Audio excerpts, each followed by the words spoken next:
Mic check, check, check.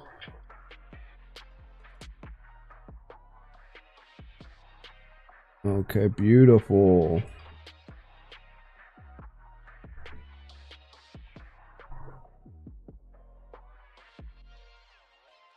Just finishing up the final touches before we get going.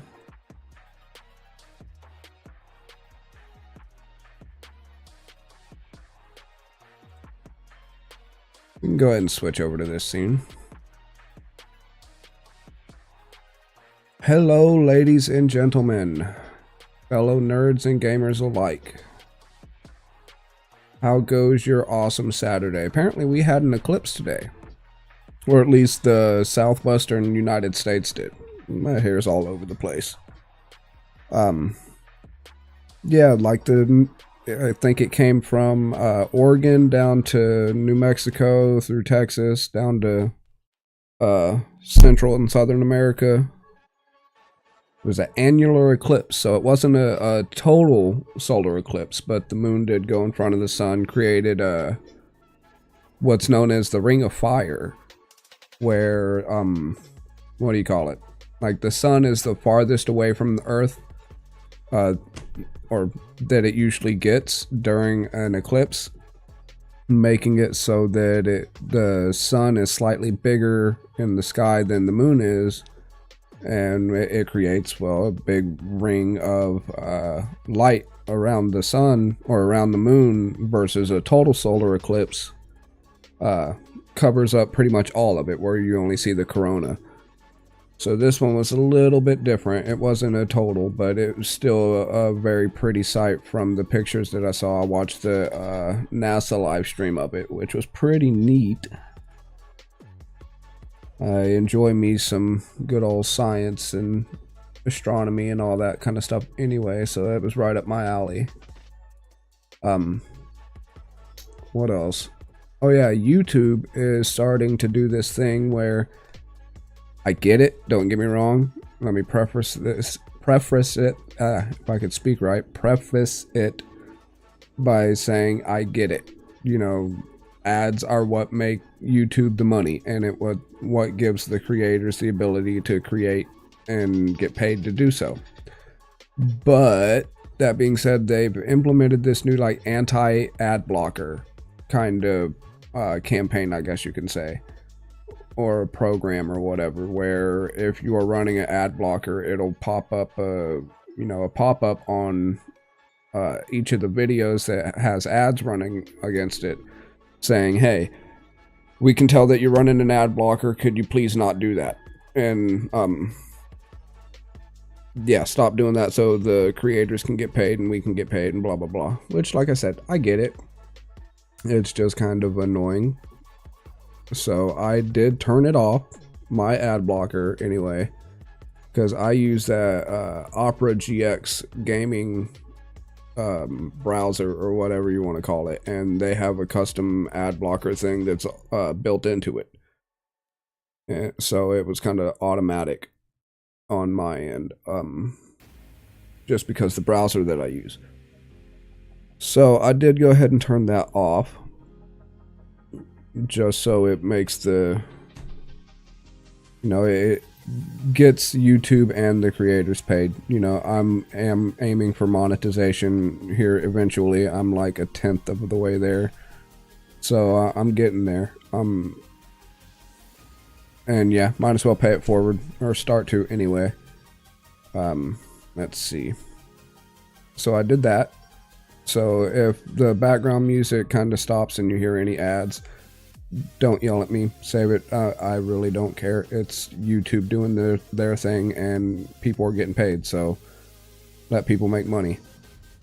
I'm just as irritated at it as you are, so I don't really need to hear it, to be honest. That being said, Kick, speaking of not caring, Kick introduced some new guidelines today. Or not today, I just came across them today because a buddy sent them to me or posted it in his Discord.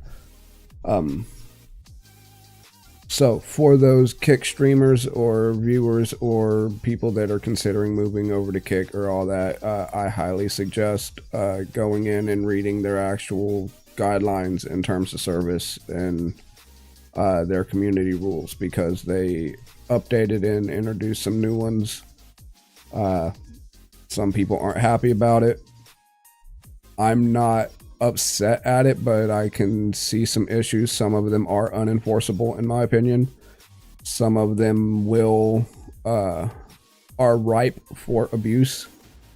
You know, yeah, they say, hey, please don't do this, this, and this, be nice about it, and you know, please don't abuse this, blah blah blah. But if internet culture and Twitch and YouTube and, you know, yeah, like I said, internet culture in general has proven thus far that if there is the ability to abuse some of these systems for people to be all butthurt and try to get their way and hold some kind of power and sway over other people and their communities, they're going to use it. It doesn't matter what the platform has in place, what they say they're going to do, what they think they can do.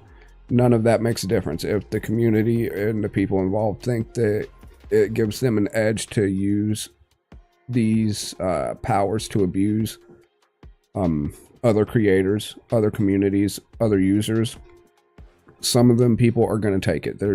You're not going to be able to just put a rule into place and expect that to just solve all your issues. They're very much still in the new, I'll call it an toddler phase of a streaming platform. Yeah, some of their higher ups are used to the streaming ecosystem. That does not mean that they know everything that they're talking about.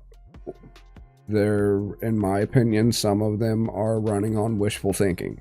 They think that just because they are familiar with the streaming community that they automatically know what's best. And some of these guidelines prove otherwise, in my opinion. Yeah. I would get into the actual details of it, but I might save that for its own video. I'm not 100% sure how much I want to dig into that over here quite yet. I am planning on streaming more here. I've been, you know, wish-washy here and there, bouncing from platform to platform since Mixer and all that kind of stuff. And I haven't really been giving YouTube a dedicated effort that it deserves, considering what it has to offer, especially in comparison to the other places such as Twitch and Kick. Twitch, I'll be honest, I've all but given up on, just because it's way entirely too oversaturated. Their moderation is very much stuck in the favoritism. They're only going to let their wallet do what it wants to do, and then all the other streamers and people that are trying to make it can piss off. They've proven this time and time again. I fear that Kick is going to end up going down the same route, especially, like I said, with some of the new guidelines that they've tried to implement that I read up on today. It kind of sets the stage for that to be in its not so distant future. And that's a shame if it does go that way. Fingers crossed for them, it doesn't. But, you know, if Twitch is anything to go and base evidence on, then it's not looking too good. And that's just my opinion. I'm in no way, shape, or form near an authority on the subject. So, you know, take what I say with a grain of salt. But, like I said, I do kind of fear for their future, or the stability of it, unless they get a couple more changes in place and try to get ahead of the ball on this one. But, of course, they don't pay me, and they don't pay me to make their rules, so it's whatever. YouTube, I will be giving here a lot more of a concerted effort and a focused effort than I have been. I do plan on, I know I've said it before, but I do plan on making actual long form videos. I'm not 100% sure if I'm going to post them on this gaming channel or on one of my other channels that are in the works. We'll see. I might post a handful of them here just to see how they do, algorithm wise, and see about, you know, the my subscribers, if they, you know, if they like that type of content or not. And you know how it goes. If you're on YouTube, I'm pretty sure by now that you understand kind of the gist of how some of the stuff works. Let's see, any other kind of housekeeping before we jump into it. I do want to set up my own Discord eventually when I get more of a community under me. I think we'll go ahead and start opening it up and working more intently on that.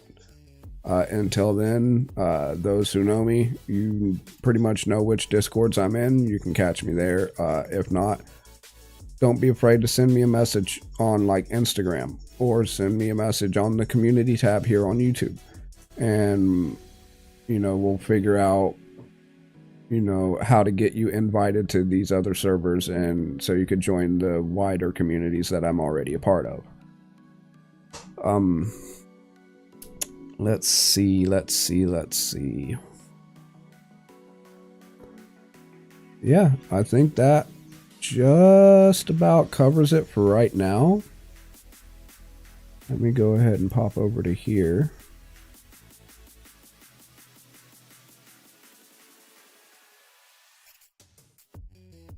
And yeah, there's that. I will want to cover that up just because that'll get annoying.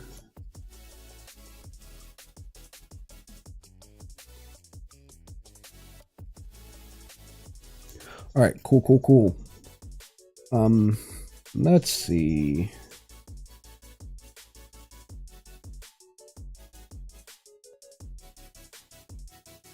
Alrighty. Yeah, so let's just go ahead and, oh, if I can reach my controller, there we go.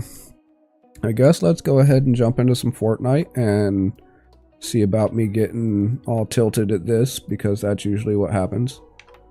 We'll switch over to this scene. Alrighty. Oh. Now, I have been posting shorts here lately, which I'm sure you all have noticed, and a couple of them have actually done relatively well, which I'm quite happy with.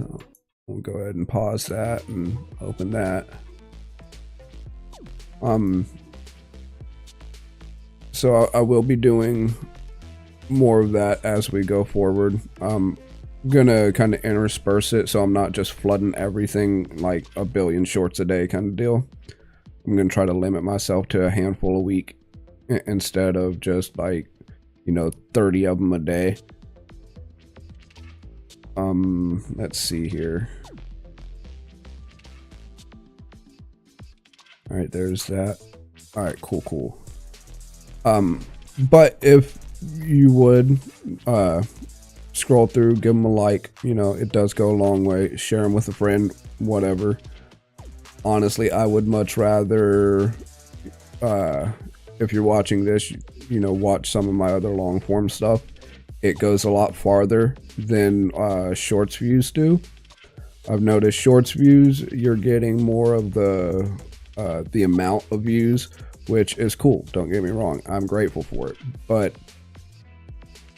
the longer form views carry more weight in the algorithm and carry more weight with YouTube saying, hey, we're gonna, you know, more people are watching your long form stuff, we're gonna push that out to even more people. And that does go quite a bit farther than shorts views, I've noticed. At least with the, you know, crappy little game content that I've been doing here lately. Which that is gonna change. I'm gonna put, like I said, a little bit more effort into it and work on actual themed videos instead of just shorts and streams. But I am going to be streaming more often over here. I do believe that's just about all of the housekeeping stuff that I can think of off the top of my head. Let's see. Oh yeah, something else to talk about. If you are a fan of YouTube, TikTok type drama shit, then do I have some news for you. If you haven't heard, creator that goes by the name Sniper Wolf apparently doxed old school YouTuber Jack's Films. What was it, this morning, late last night, something like that. It was like October 14th is when she posted the actual thing that would be considered doxing. I'm not going to post any of the actual images or anything like that because I don't want to get wrapped up in that side of the drama. I'm just kind of conveying the BS that I've noticed. And yeah, she way overstepped on a lot of stuff. Where, how to put it, where YouTuber safety is concerned, I guess you could say. Like, she put out his actual home address, well, or at least images of the front of his house, saying, hey, this is where dude lives, kind of thing, and posted it on an Instagram story to her like 5 million plus followers. And which, just don't do that shit. Like, she should know better, being a YouTuber of, you know, significant following herself. Like, if the roles were reversed and he were to have done something like that, going to her house and saying, hey guys, I'm at, you know, Sniper Wolf's house, look at this, this is what it looks like, blah blah blah, you know, then the whole internet would melt down. Like, and rightfully so. But she's trying to turn around and play victim about it. And like, yeah, you can look into exactly what's going on. Some other creators have done a better job at articulating what's going on than I can right now without the facts pulled up in front of me. Yeah, like it's a crazy situation that, like, she should know better to begin to begin with, and her doing that is just rancid, in my opinion. Let's see, where are we going? I need to destroy some zombie road signs. I don't even know what the hell they look like. I'll go over here for now.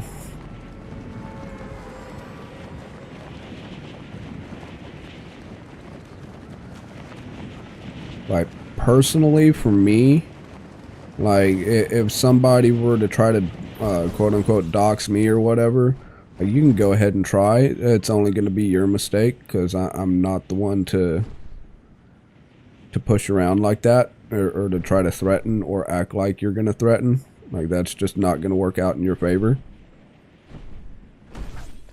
But, you know, to each their own, I guess. She just, in my opinion, is way overstepping hardcore boundaries and stepping on not only actual community guidelines, rules, and terms of service from YouTube, but she's also overstepping a pretty good gray area where the law is concerned. Like, because it can get very serious. You know, if somebody, like, one of her, like, for lack of a better term, like a simp army kind of deal, like somebody of that mindset anyway, you know, thinks that Jack Films has done something wrong to her or whatever, and they try to go all white knight on the situation, it can get very dangerous very quickly.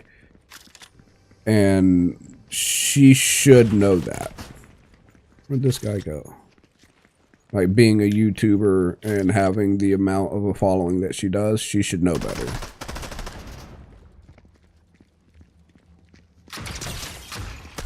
Got him.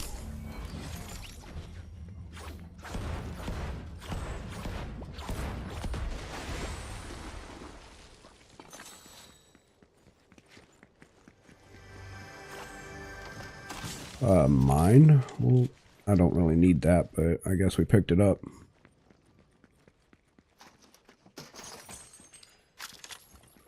Let's go ahead and switch out that for something else.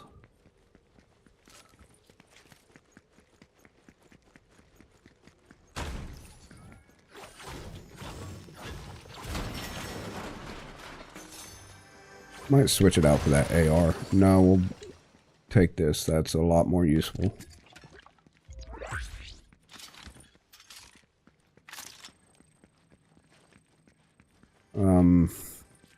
Rim of my glasses right in the way. I might want to go ahead and get some new glasses. Nah. Just because I've noticed that these glasses, like whenever I'm looking at the camera or playing a game or whatever, the glare of all my monitors and the lights kind of bounce off it and give my eyes that like anime glassed over look, and I'm not a fan of that. Hey now. But yeah, I'm not a fan of that while recording or streaming and whatnot.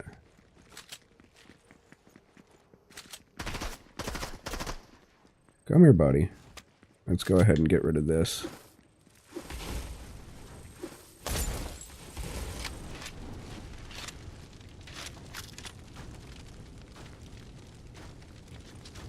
Where'd this guy go? He legitimately disappeared on me.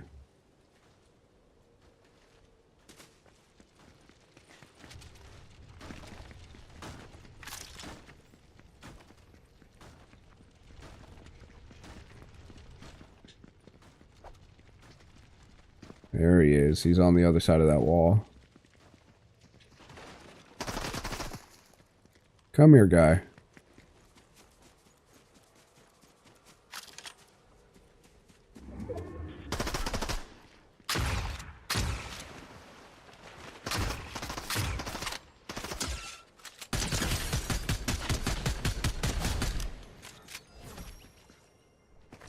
Yay, free bot kill. I'm not a fan of that ice wall. Like, at all.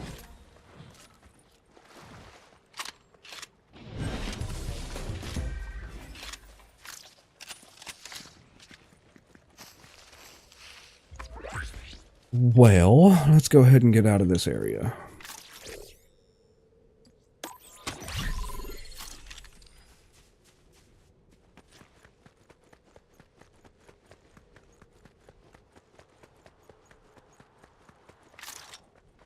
But yeah, with the back to the kick guideline stuff. There is a clause that they just introduced. I'm not sure which guideline it is. I got it screenshotted. But it's basically the guideline that pertains to DMCA and copyright material and all that kind of stuff.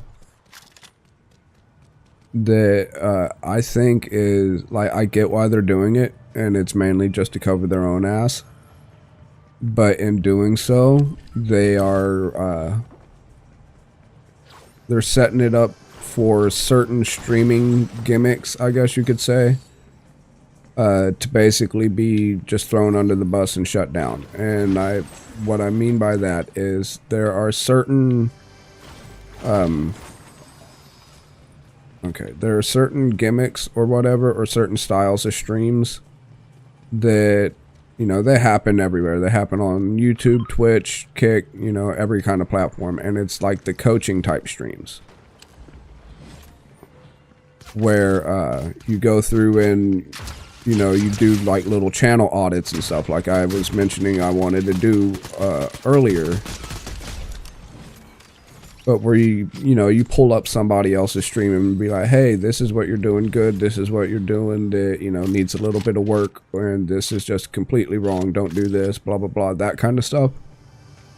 And the way they have it worded in their guidelines is you're no longer allowed to use anybody else's content. And the way they have it, it's set up so vaguely, and it's worded in such a way to where it kind of makes it so you can't do that anymore.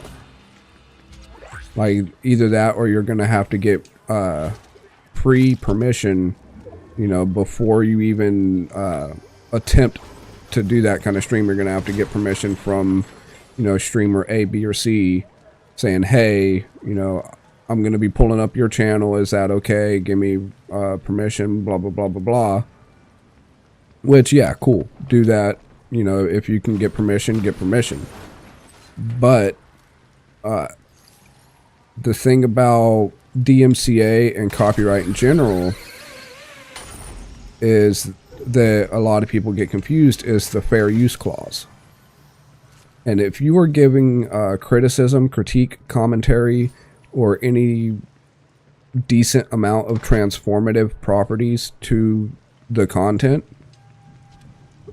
such as coaching, giving advice, that counts as critique and commentary and all that kind of stuff, then it, as long as it's done properly, it falls under fair use. But the way the Kick guidelines are worded, it doesn't matter if fair use or not, they're just not going to allow it anymore. Unless I'm misreading it. It could be that I'm misreading it. But from what I understand, it's basically setting it up so you can't do those kind of streams anymore. Or at least not the way that some people have been doing them. Which kind of sucks for like those people, and it kind of sucks for the general plan that, you know, I had going forward. Yeah, I saw you, pal.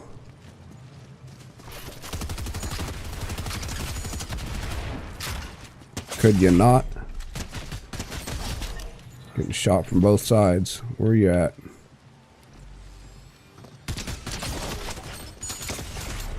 Whatever, dude. Did he just blow himself up? He just blew himself up too, huh? Well, okay. Shit happens.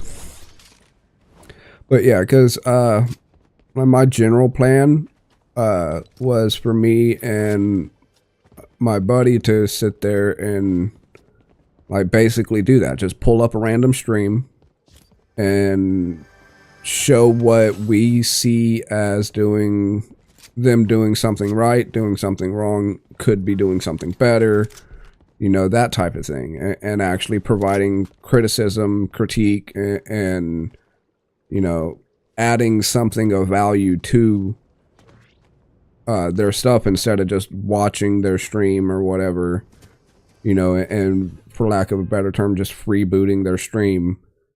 You know, we would actually be adding something to it, which, bumping the mic, which would fall into the fair use, which it's doable here on YouTube. You know, we could still do the same kind of stuff on YouTube if done properly, and we could do it without any issue. But the way Kick has worded their guidelines, you know, Kick won't allow it if you're wanting to be, you know, Kick affiliate or partner or, you know, paid streamer, whatever label they want to give it to you. You know, they're not allowing it if you want to keep your account over there. Which kind of blows, you know, it kind of sucks, but whatever, you know, I mean, it's their platform, they can ruin it however they want. I mean, not like it's really going to hurt their bottom line any, you know, their main streamers and their favorite people, you know, they don't do those types of streams anyway, so it's not really going to hurt their wallet per se. But there is a select group of, you know, small to medium-sized streamers, you know, a couple thousand followers here, a couple thousand followers there, you know, that are pulling in, you know, 2, 3, like sometimes 400 concurrent viewers on average. You know, helping smaller streamers, you know, basically get their feet up under them with knowledge and advice on, you know, how to grow and how to do things at least semi-properly. And if they abide by the guidelines that they set, then that entire community set isn't going to be there anymore. You know, it's going to be too easy for somebody to be like, hey, you know, they looked at my stream page while on their stream, so, you know, I want them banned. And if Kick goes by their own rules, that's exactly what they would end up doing is, you know, yelling at this other streamer for doing that. And potentially banning them or, you know, suspending them or whatever. But, and like taking away their ability to be paid and make it worth their while, you know what I mean? Which, like I said, Kick's their own thing. They can do whatever they want, but it's I feel like they're shooting themselves in the foot on that particular rule set.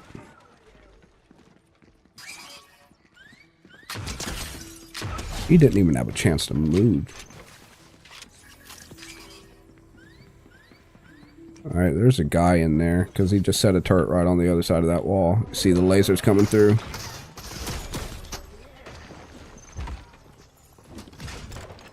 Why though?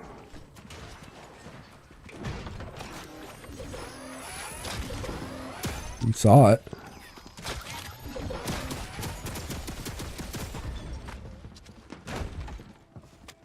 Get some.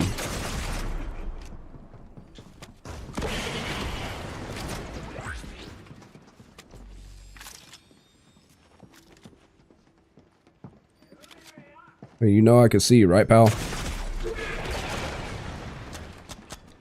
Are you serious? That little pistol did that? Ooh. Whatever, dude. Oh, pumpkin head.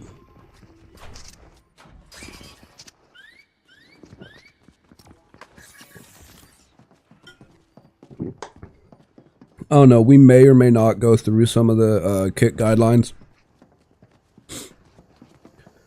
on stream today. I might do that a little bit later when I get irritated enough at this to take a break. And I'll give my just general opinion on some of the things, or my take, or whatever you want to call it, on, you know, a step in the right direction, or obvious things that should have already been done kind of deal, versus what's enforceable, what's not enforceable, because there is a couple things on there that I've noticed I don't see how it's going to be enforceable. And what I mean by that is there's some things that are going to be too easy and too right for people to abuse, you know, because of the way it's worded. And there's some guidelines on there that yeah, they're basically, they're contradicting other guidelines that are on the same guideline page that they released, the same update or whatever. Like it, so it just doesn't quite make complete sense to me. It could just be that I'm reading too deep into it, or not reading deep enough. You know, it very well could be a me issue.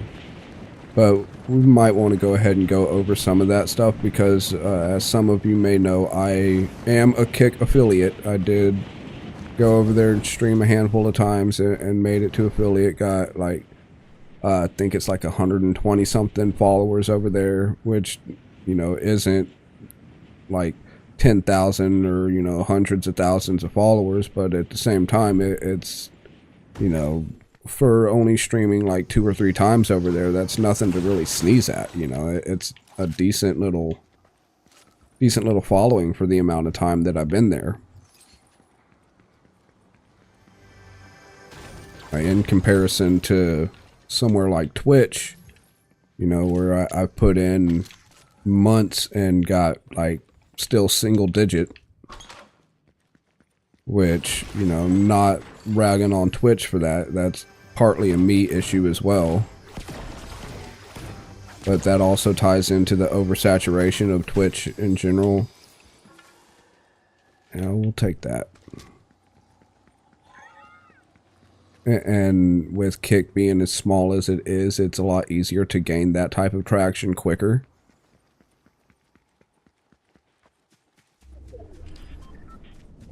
But that doesn't really have anything to do with the guidelines anyway.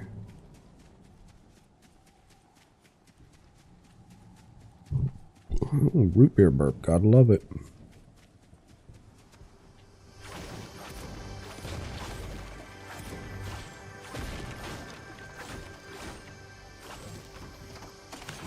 Really?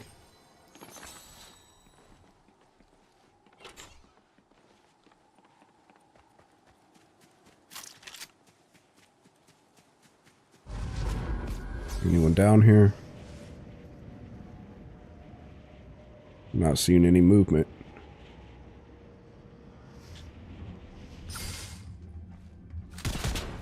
That was the wrong button.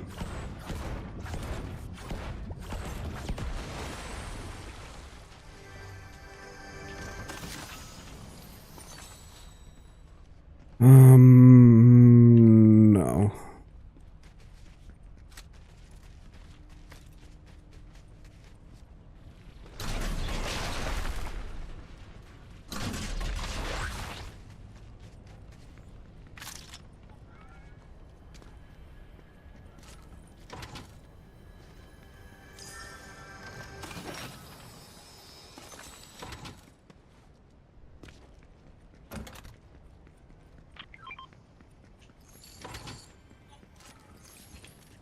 Really?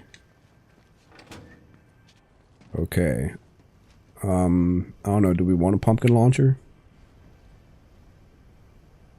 Because I only got one key. We'll actually save that then.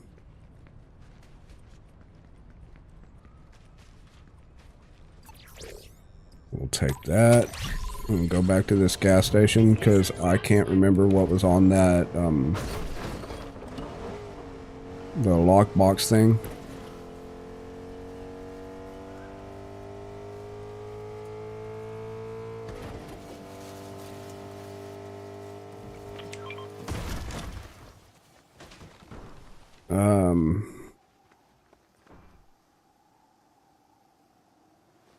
Yeah, we'll go with this. Seems to be our best bet out of the selection.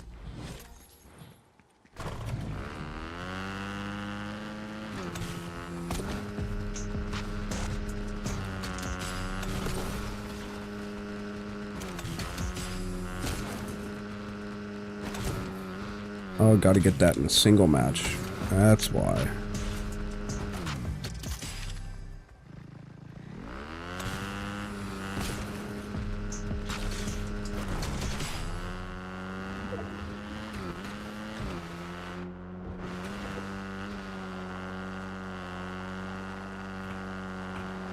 I'm being shot at.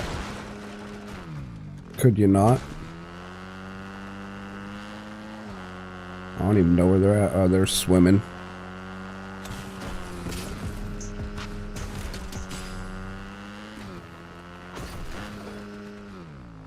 Did that not count? It should have counted.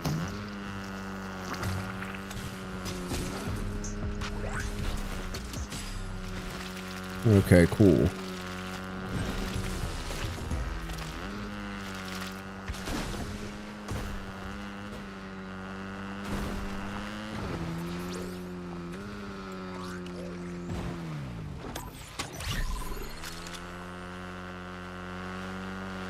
Surely thought that was deep enough to knock me off the bike.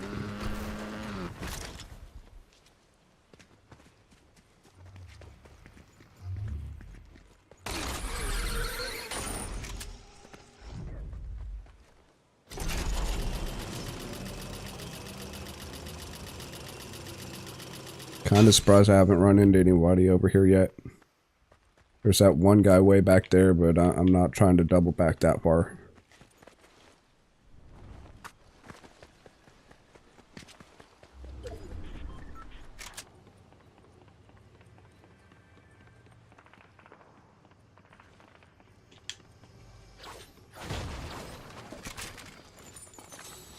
Alright, where's this guy?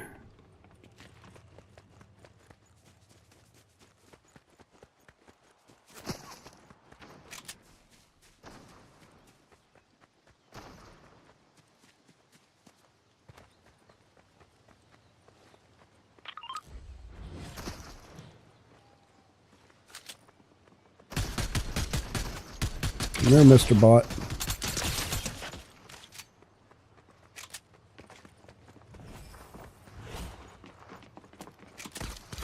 Thank you.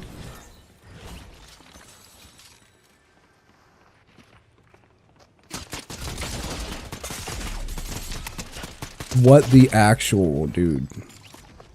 My aim was all over the place, but still, come on. Oh.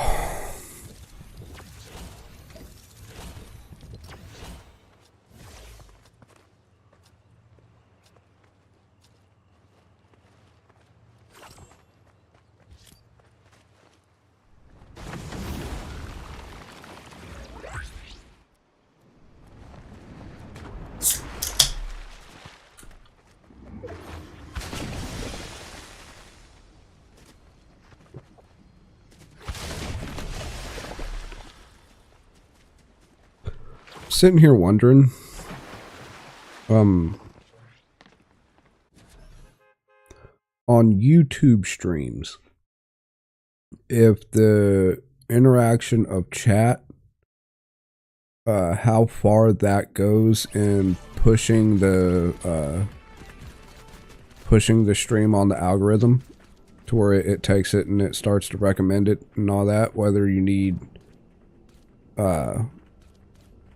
you know, enough people interacting with chat and like actually talking, or if that even makes a difference. Like you can have, you know, what people call a dead chat, or just a bunch of lurkers watching that, you know, aren't necessarily chatting. If it'll still push it to the algorithm, say if you have enough views. Excuse me. Like for example, say I had 1,000 viewers right now. And none of them were chatting. Would the algorithm still pick it up to recommend it to other people that are wanting that type of content more? Or say if I only had like 100 people watching but they were all chatting, would that carry more weight with the algorithm? Or, you know, which one would be heavier, if that makes sense? Like which one would actually would the program actually pick up to say, hey, people were, you know, liking this, people are wanting to engage with this, or, you know, whatever the case may be, like whatever their metrics are. Like I wonder which one carries more weight with it to actually be pushed out.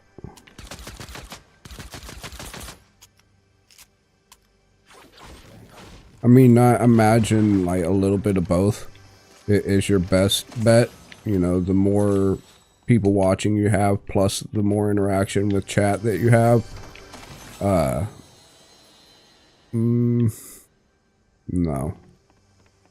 You know, it is like the better of the options, obviously.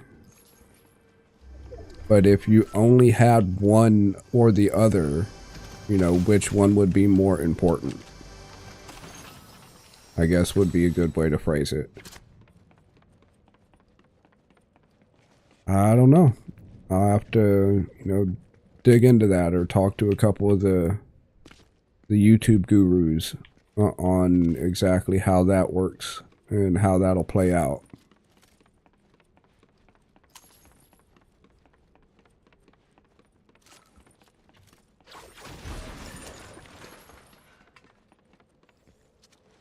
I need a key. I need 2 keys. I want that.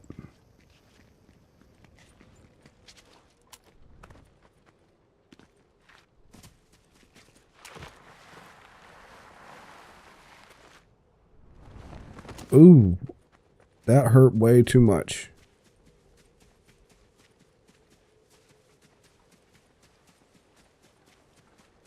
I need some heals. I need med spray, some shields.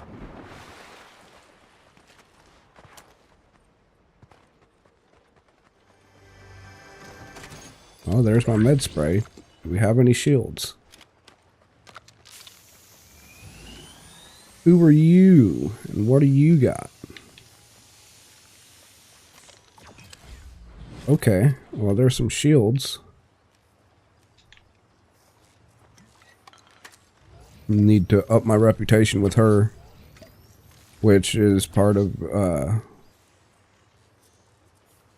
the stuff I'm doing. I think the destroying road signs or whatever, which I'm still unclear on even where or what those look like.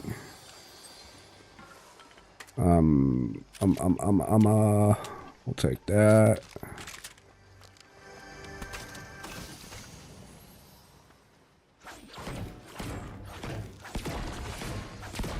You know, if I had one more slot, we'd be golden.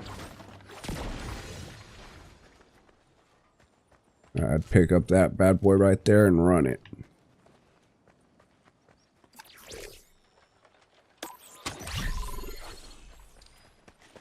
The hell was that lag, dude?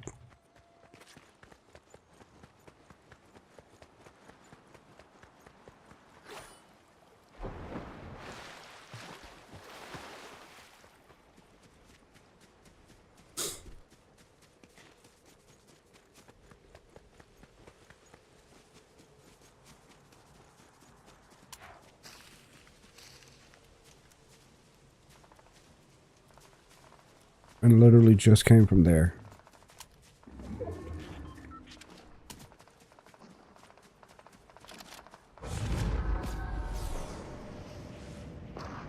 Yay, free kills.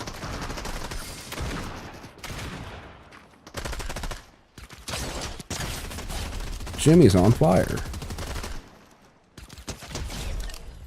Both of them are gone.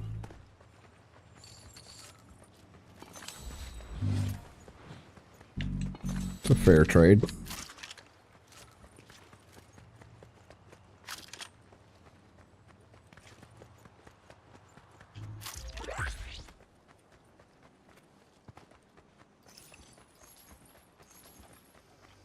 Really need some keys.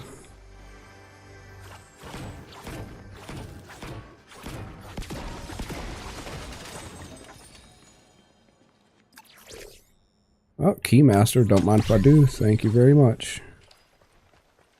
Now, I will go with this.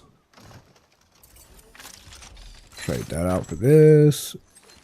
We only got one key left, so we will hold on to it for now. Let's go see what the racetrack has.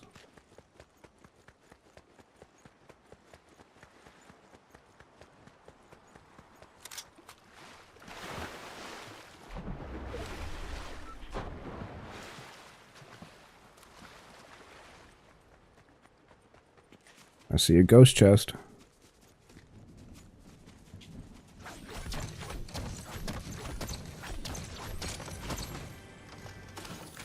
Really? Whole bunch of nothing.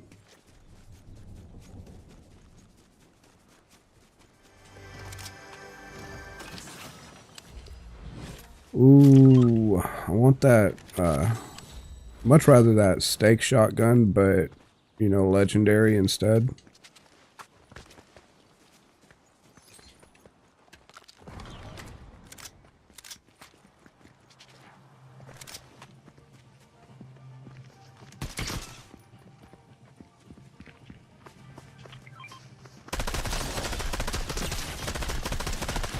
Get wrecked, Anonymous 325.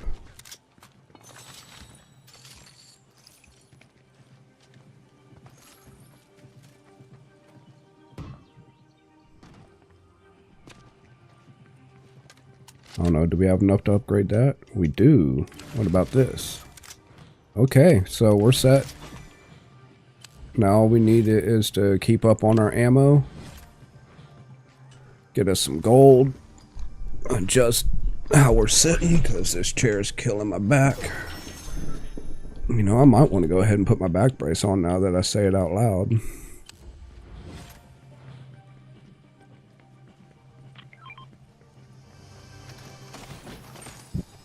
Excuse me. Ooh, I kind of want that attack DMR. But I don't want to replace anything that I got. Actually, I lied. I'll get rid of this pistol for that. I'll show you an excuse.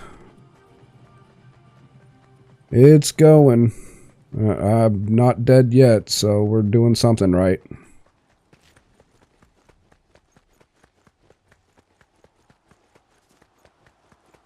I guess we can go ahead and get this forecast tower thing.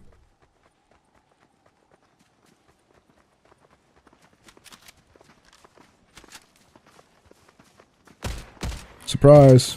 Shot on either side of your head. It's that pro aim right there.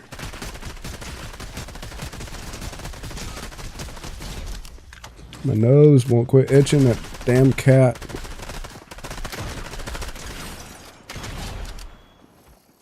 Where are you at?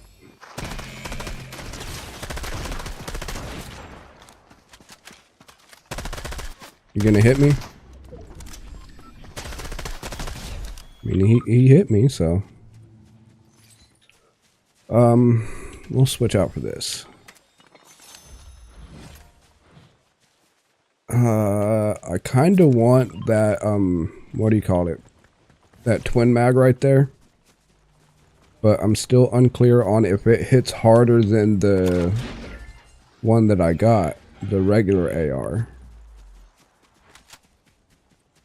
I haven't done any of the research on that yet, so. And let's go ahead and find out, I guess. We'll run it. See how it plays. I know the scope helps a lot. Gives it more of the Call of Duty feel.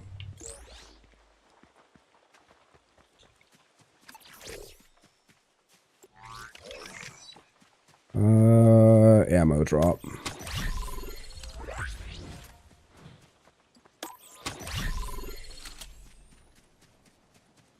Alright, where's this guy at?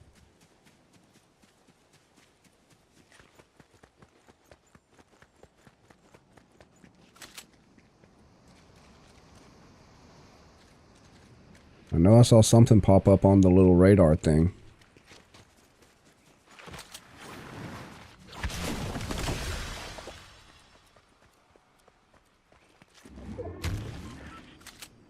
Ooh, I ain't had pistachios in a while. Might tell Wifey to get some. Hey, Dino. I'm not going to risk that fall. That's a lot of fall damage. So we'll do it this way. Come here. I have a friend. Alright. Let's see if we can't find this guy, because he's around here somewhere.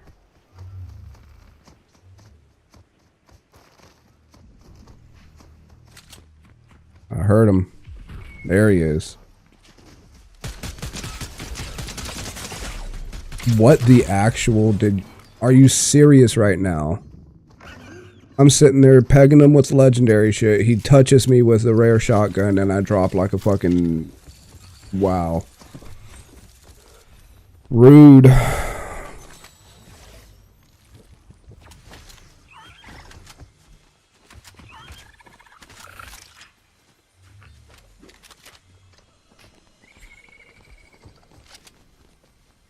Why is that doing that? And give me a second here. A little bit of technical difficulty. My pop-out chat's spazzing out. Gotta refresh it. So if you're saying words, I can't see them quite yet.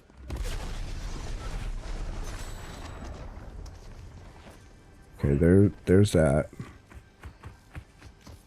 Alright, there we go. We're back. Need a little extra fats and sodiums. Well, you can't, like, not eat and go to the gym. You know better than that. Yeah, that shotgun's a beast. It's a wooden stake shotgun. It's only got 4 rounds in it, but you only need, like, 3 at best, and you could drop somebody when they're, like, fully kitted out, shields and everything.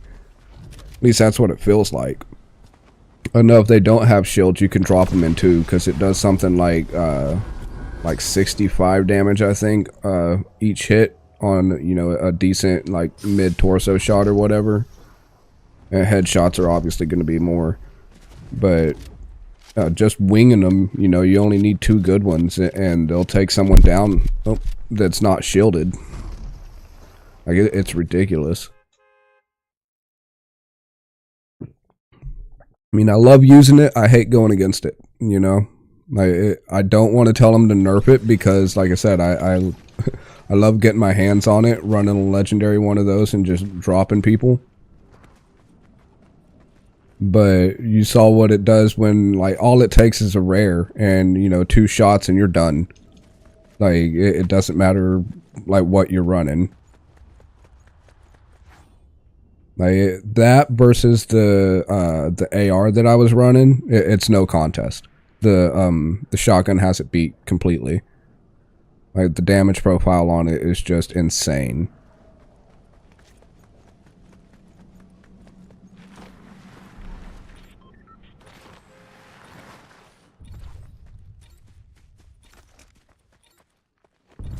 We are dropping there.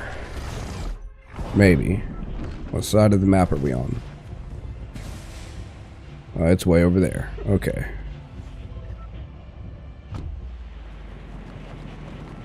Right there. Way on the other side of the map. So we'll probably aim for this little mountain thing right here instead.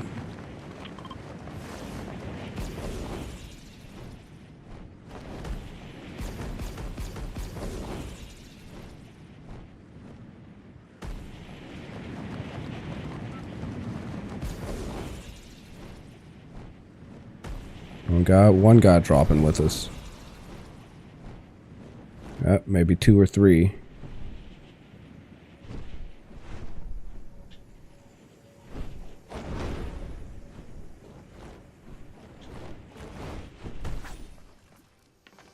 There we go.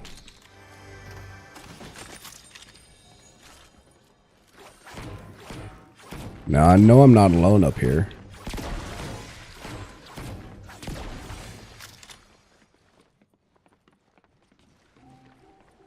I might be, shit. I mean, I'll take a shield. Those slurp barrels didn't do nearly enough. Guess I should have been standing closer to him.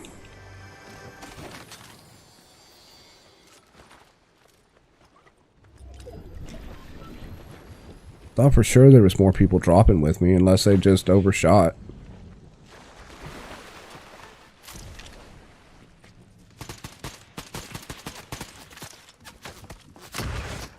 See, that's 1, 2. And I'm pretty sure he was at full health. 1. And a miss. And it does help if you hit him. 2. That first one winged him. See, at 161 on a headshot. That is ridiculous.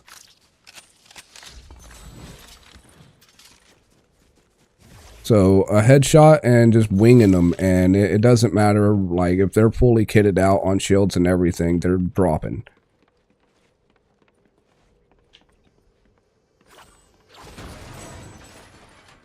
I mean, it's great if you're using it and you got aim, but if you're going against it, then, you know, good luck. Just right outside, I could hear him.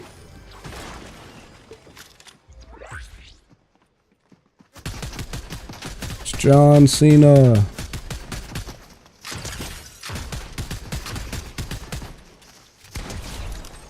Who needs to reload when you have 2 of them? Okay.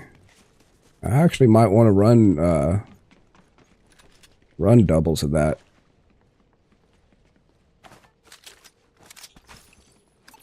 Surprised I haven't tried to run doubles of those yet, to be honest.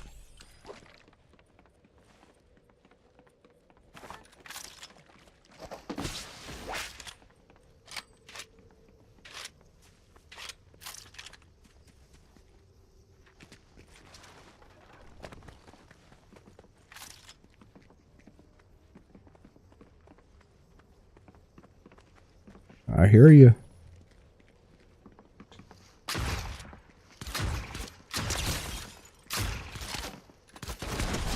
He is not a happy person. Yeah, we'll do it this way. No, we'll keep this. Kind of want that business turret.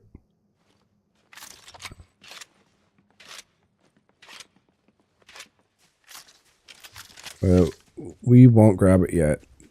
This, however, we will.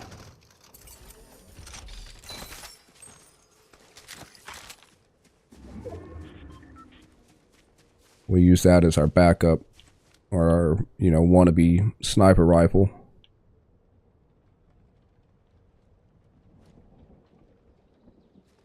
Thought I heard footsteps, but it might have been the bamboo.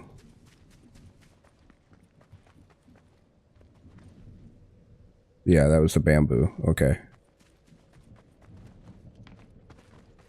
What you got blue over here? Oh, I could have used that earlier.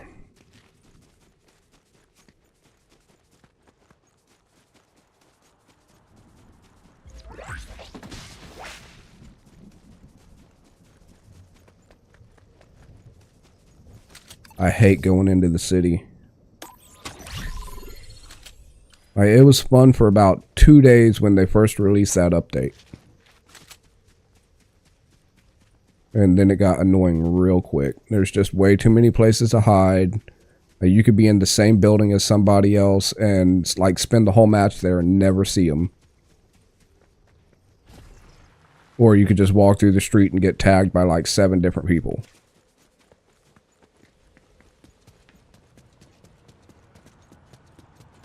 What are you doing, dude? Get off the bike. Got hung up on a curb.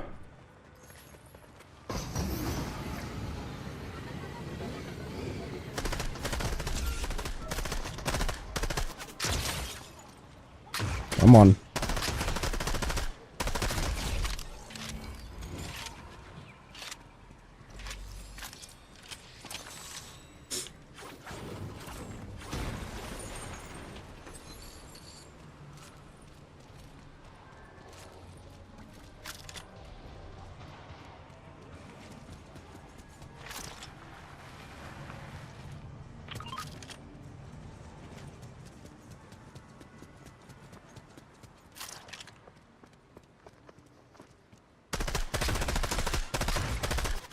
Ooh, he is not a happy person. How did I one-shot him? Is he just that hurt?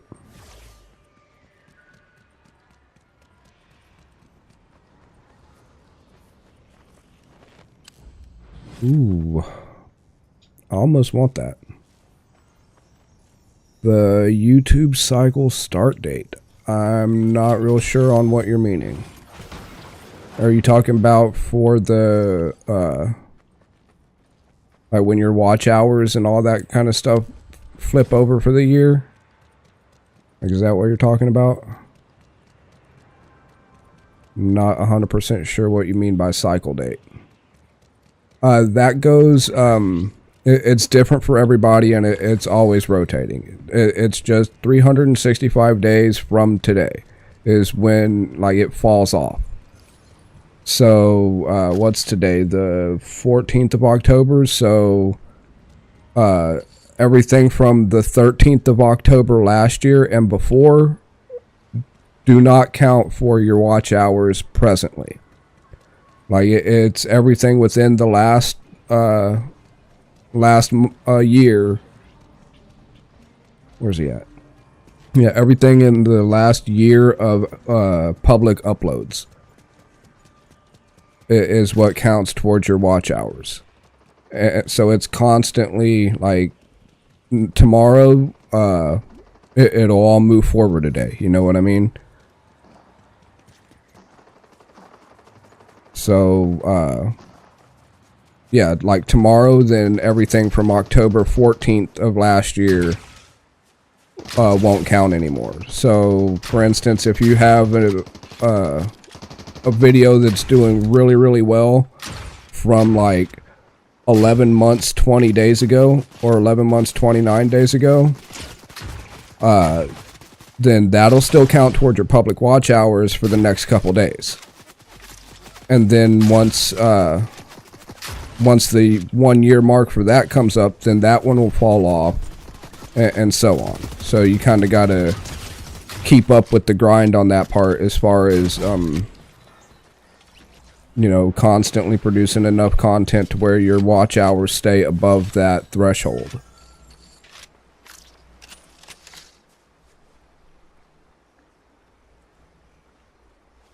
Yeah, I remember you telling us that there for a while you were pretty much like a day away from getting partnered and all that, and then, you know, all that crap happened. So yeah, that's gonna cycle through, and then like once it gets to like the low point of all that, then pretty much all your hours from that point until now, hold on, I'm saying that wrong, but all the hours that you have public from that point until now is what's counting towards your public watch hours, if that part makes sense.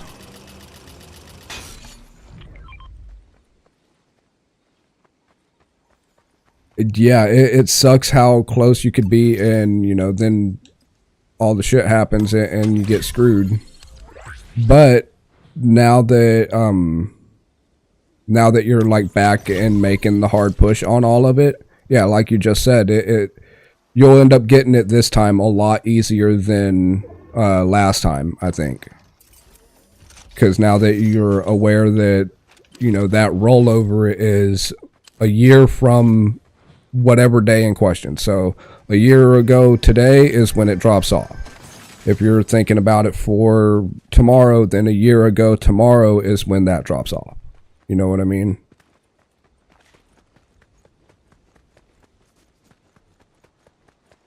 Okay.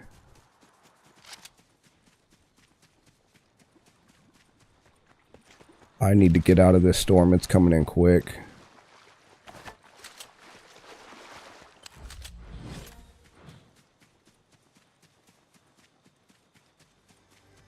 I will take this though. Gives me just enough movement to outrun it.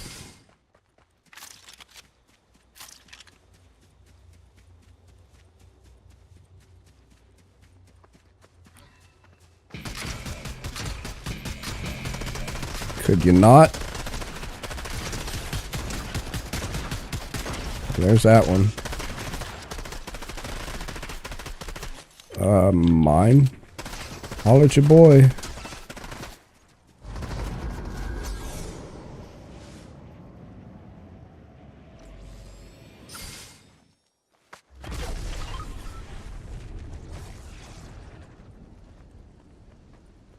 Could have swore, oh, it was that guy. It's like, I know I saw footsteps and heard somebody. At first I thought it was the little low card dudes, but I guess it was that other dude flying.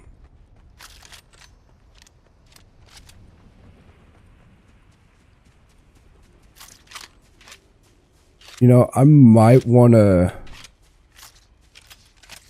Interesting.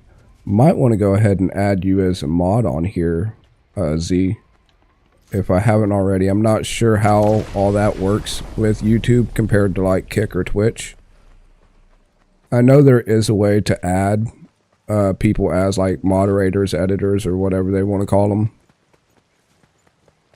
Just I can't remember how to do it off the top of my head right now because I'm kind of zoned in on this. We're top 20.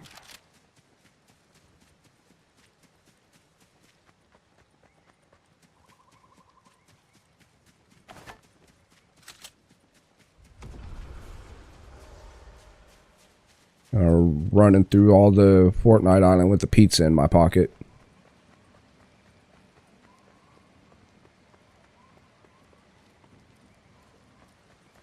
Oh, really? Ooh, somebody died here. Yeah, I'll double check on that. Oh.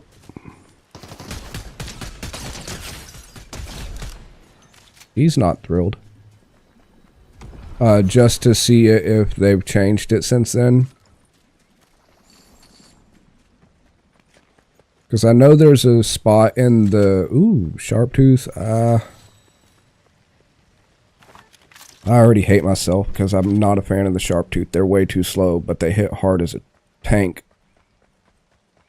But yeah, there's a spot in the settings I know that you can add for like whitelisting people or making them moderators or whatever.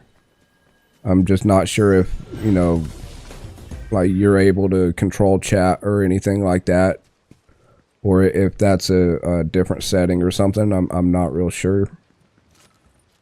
I don't know how they run it that differs from like a Kick or a Twitch situation, you know what I mean?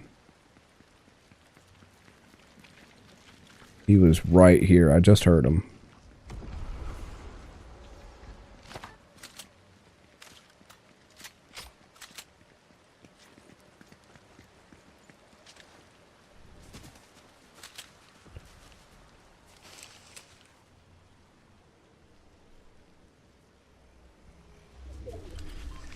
Oh, you just looked it up and it said that it got to be partnered for that, or was that from earlier, right before you looked it up? He was right here. He probably jumped up there, so we're not going to bother with him. Well, no. Because there should be a shotgun up there. Where'd that rift go?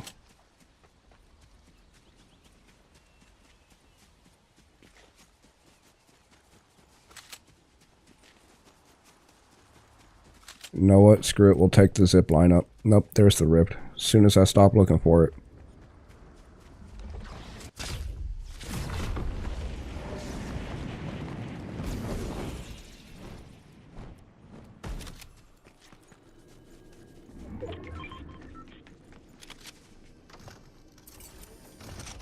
Ooh, come on. That storm's coming in. Nope, we don't have enough time. We'll take that back.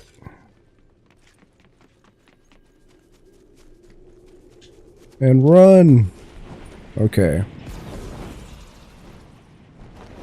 Ah, cool, cool. Yeah, I'll do that. I'll double check it on if I have you on there or not after this. Or after this stream, rather. Or when we get downtime, whatever happens first.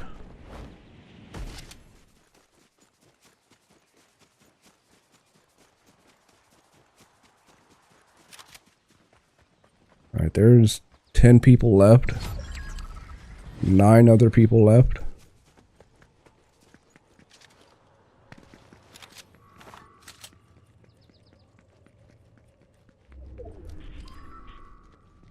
Well, let's go ahead and get a beat on one of them. Okay, so he's like right near me. Probably trying to outrun the storm too. Either that or he's in the basement and all that underneath us.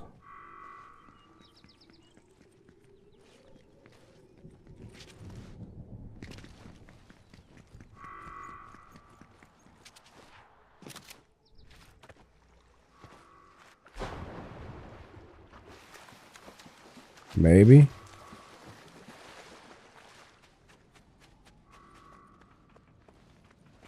Well, I hear gunfire, so possibly. Oh, never mind. Didn't want to go that way anyway.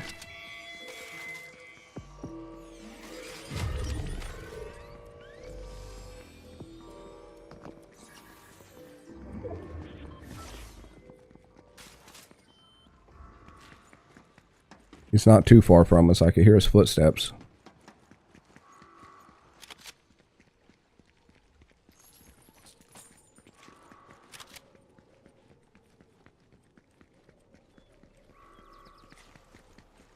You know what? He's got to come out to us anyway.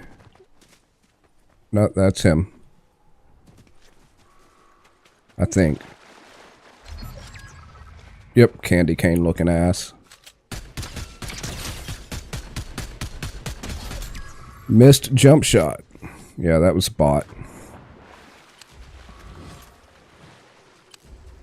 free gold and some ammo.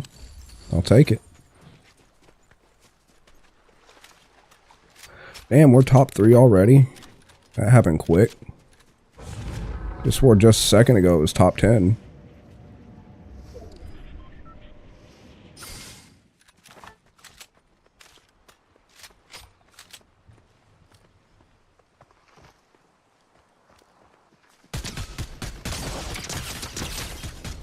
Hey, buddy. Get back down here.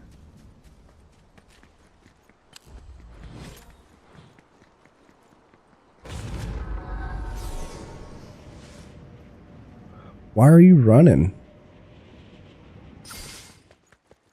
Just turn around and fight. You ain't got nowhere to go.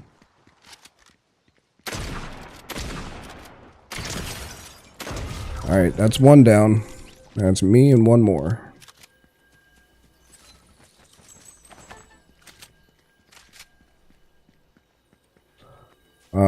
We will take that though.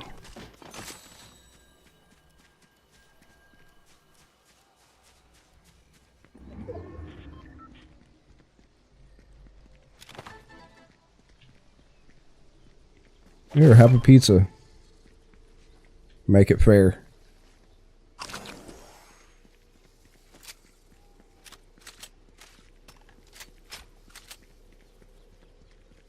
I don't know where this guy's at, and he's probably got advantage on me. Especially if he's up there anywhere.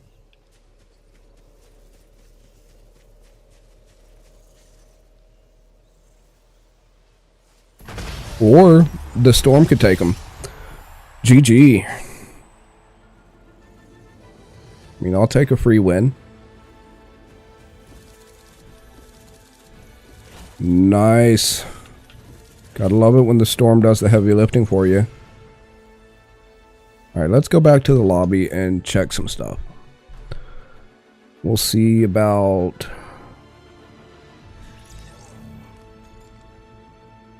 Oh yeah, 100%. We'll equip that.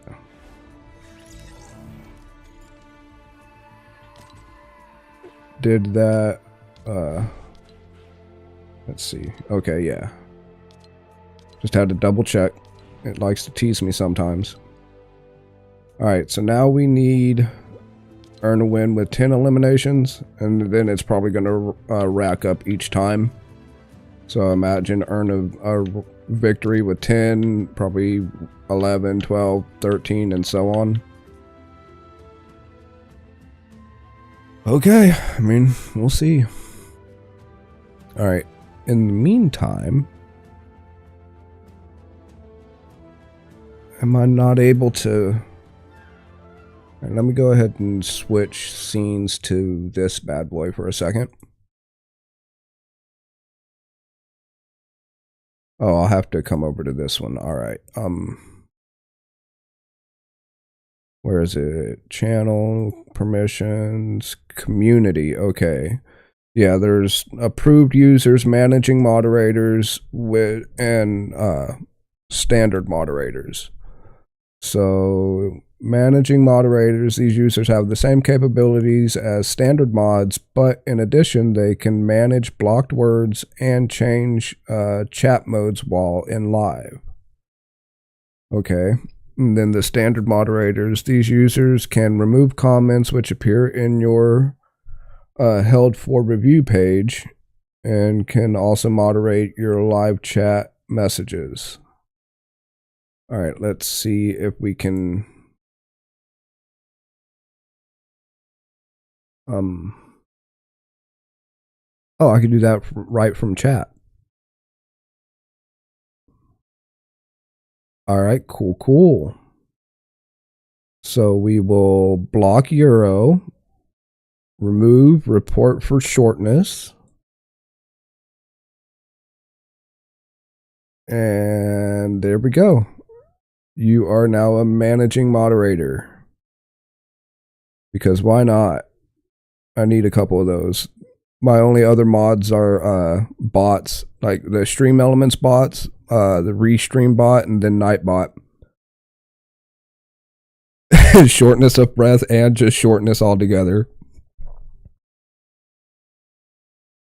I'd be pissed if somebody like, oh well, you're banned because you have long hair. It's like, look here, like we're about to box, buddy.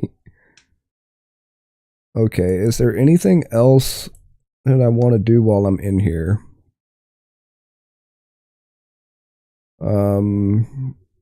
Upload defaults, no. Leave that alone. Permissions are good.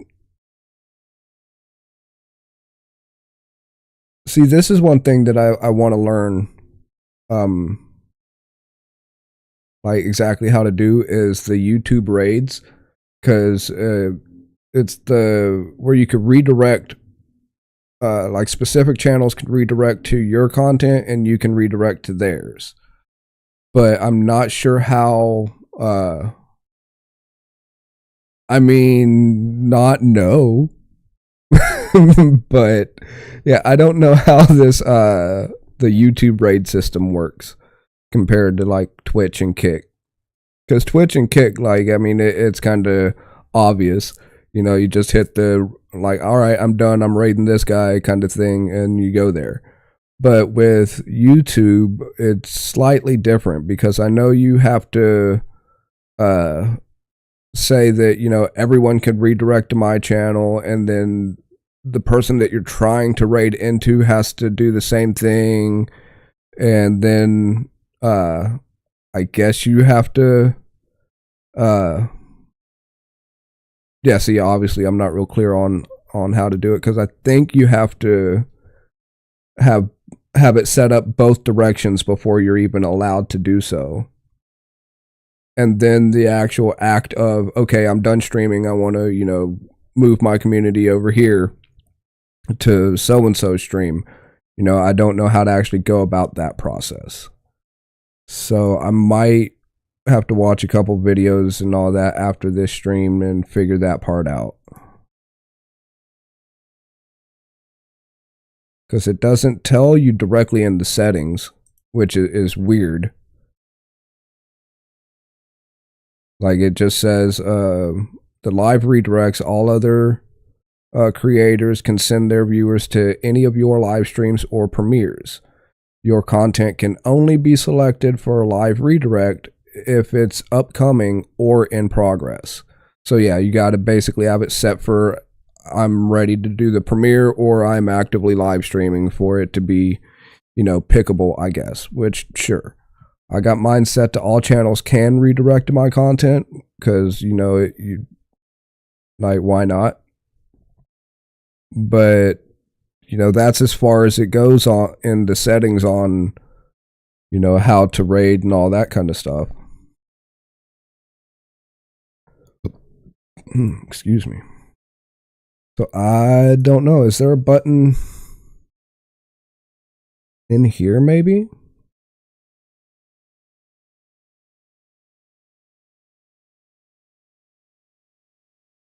No, there's one for closed captions and 360 video and all that, but there isn't one for, hey, I'm ready to raid kind of thing. Huh. Weird.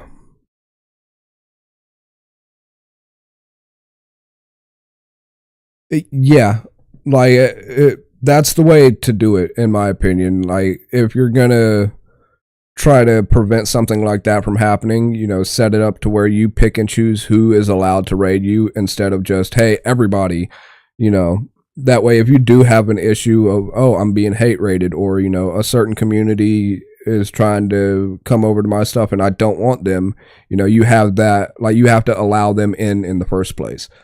So it's kind of, it puts the burden on you as the person being raided to say yes or no to the community coming in. I mean, bad publicity is still publicity, right? I mean, like, if you're coming in hating, then you're at least coming in. The algorithm's not going to care what you type in chat. They're just going to care that you're an extra set of eyeballs watching, you know? Yeah, that's what I'm saying. So I don't know. I probably wouldn't, just because like I'll be talking some smack back and say some stuff that's definitely a TOS violation. So I'll get me in trouble on that one. Let's see, that's create highlight, that's add stream marker, and that's just the share button. Yeah, there's no like dedicated button to be able to raid. So I don't even know how to go about doing that. Weird.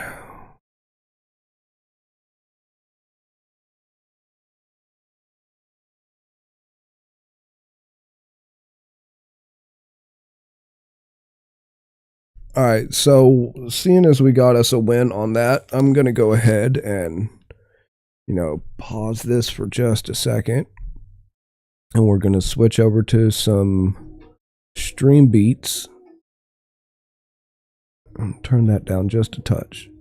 There we go. All right. Let's see.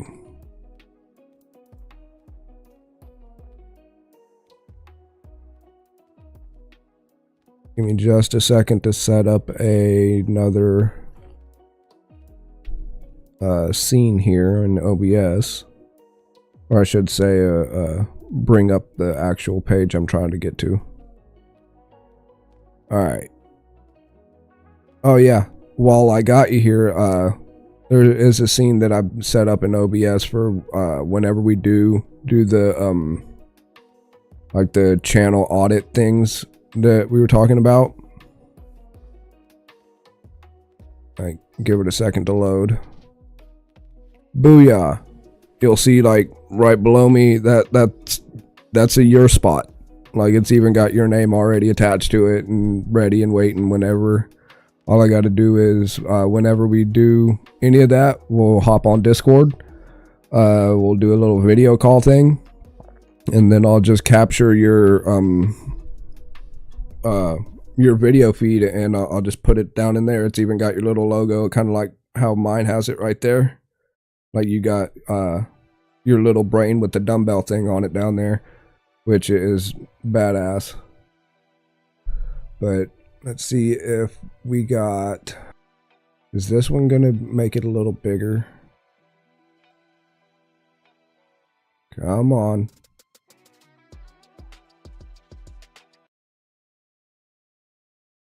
Okay, cool. I got a little worried. Everything froze on me for a second. I was like, no, please don't crash on me. Alright, let's try to up that a little bit more. Alright, now I know that's kind of hard to read. But you already know the gist of it, because like you're the one that sent me the link on it anyway. But these are the new kick for everybody that isn't aware, that is trying to become a newer kick streamer, or is just curious about guideline stuff over there anyway. These are the new guideline updates that they have released as of the 6th of this month, so about a week ago. And yeah, like a lot of this, it feels like it's just a ChatGPT kind of introduction with a little bit of modified whatever, but like for the most part that could be ignored. It's more or less just the introduction of, hey guys, we're Kick and we're trying to be different and unique from all the other spots kind of stuff. The stuff that you want to pay attention to are these guidelines. The guidelines 1 through, I think it was like 12. No, 13. Yeah, these are the ones that you're wanting to pay attention to. Let's scoot this over here, actually. So it doesn't look like I'm all cranking my neck like this, staring at the roof. Alright. For guideline 1, it says there is no pornography allowed on Kick, which, I mean, I don't believe there was ever, like, any porn that was directly allowed, Maybe they didn't moderate some of the people that were doing it properly, but there wasn't any that was like, hey, we're promoting pornography, so do the thing. Besides that, they updated saying there is no pornography allowed on Kick. They prohibit the sharing and creation of any pornographic materials, which, sure. Users must refrain from linking or promoting materials on our platform or engaging in any activity that offers sexual content in exchange for money or gifted items, which, that stands to reason. Like, there's really no reason why that should have to be a rule, but having it in writing is obviously the better bet. It says explicit content includes, but is not limited to, the following activities: solicitation of services, depictions of genital caressing, which I'm guessing that's based on some of the things that recently happened with the whole Ice Poseidon drama and all that, because that was involved with that. So far as I know, I could be wrong.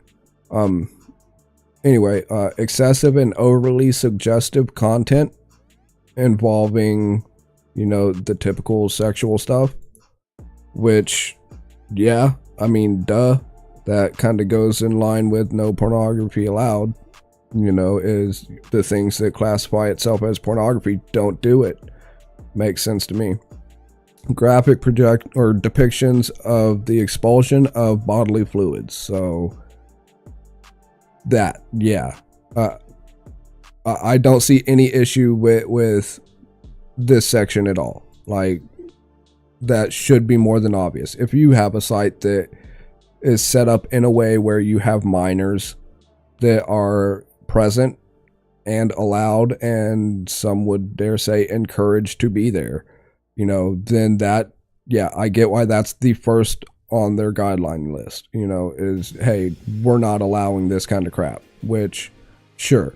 Now the trick is whether or not they're going to uphold that when it comes to some of their bigger named creators. But we'll see. Guideline 2. It says there's no hate speech allowed on Kick, which, again, I didn't know that it was ever allowed. They're committed to fostering a diverse and respectful community, and as such, we strictly prohibit hate speech, encouraging violence, or bullying others under the guise of free speech or just joking is counterproductive to the mission of Kick. Creators and chatters who engage in or promote violence or hate based on factors such as skin color, religious belief, vulnerability, or differing opinions through slurs or recognized hate speech language will face enforcement actions.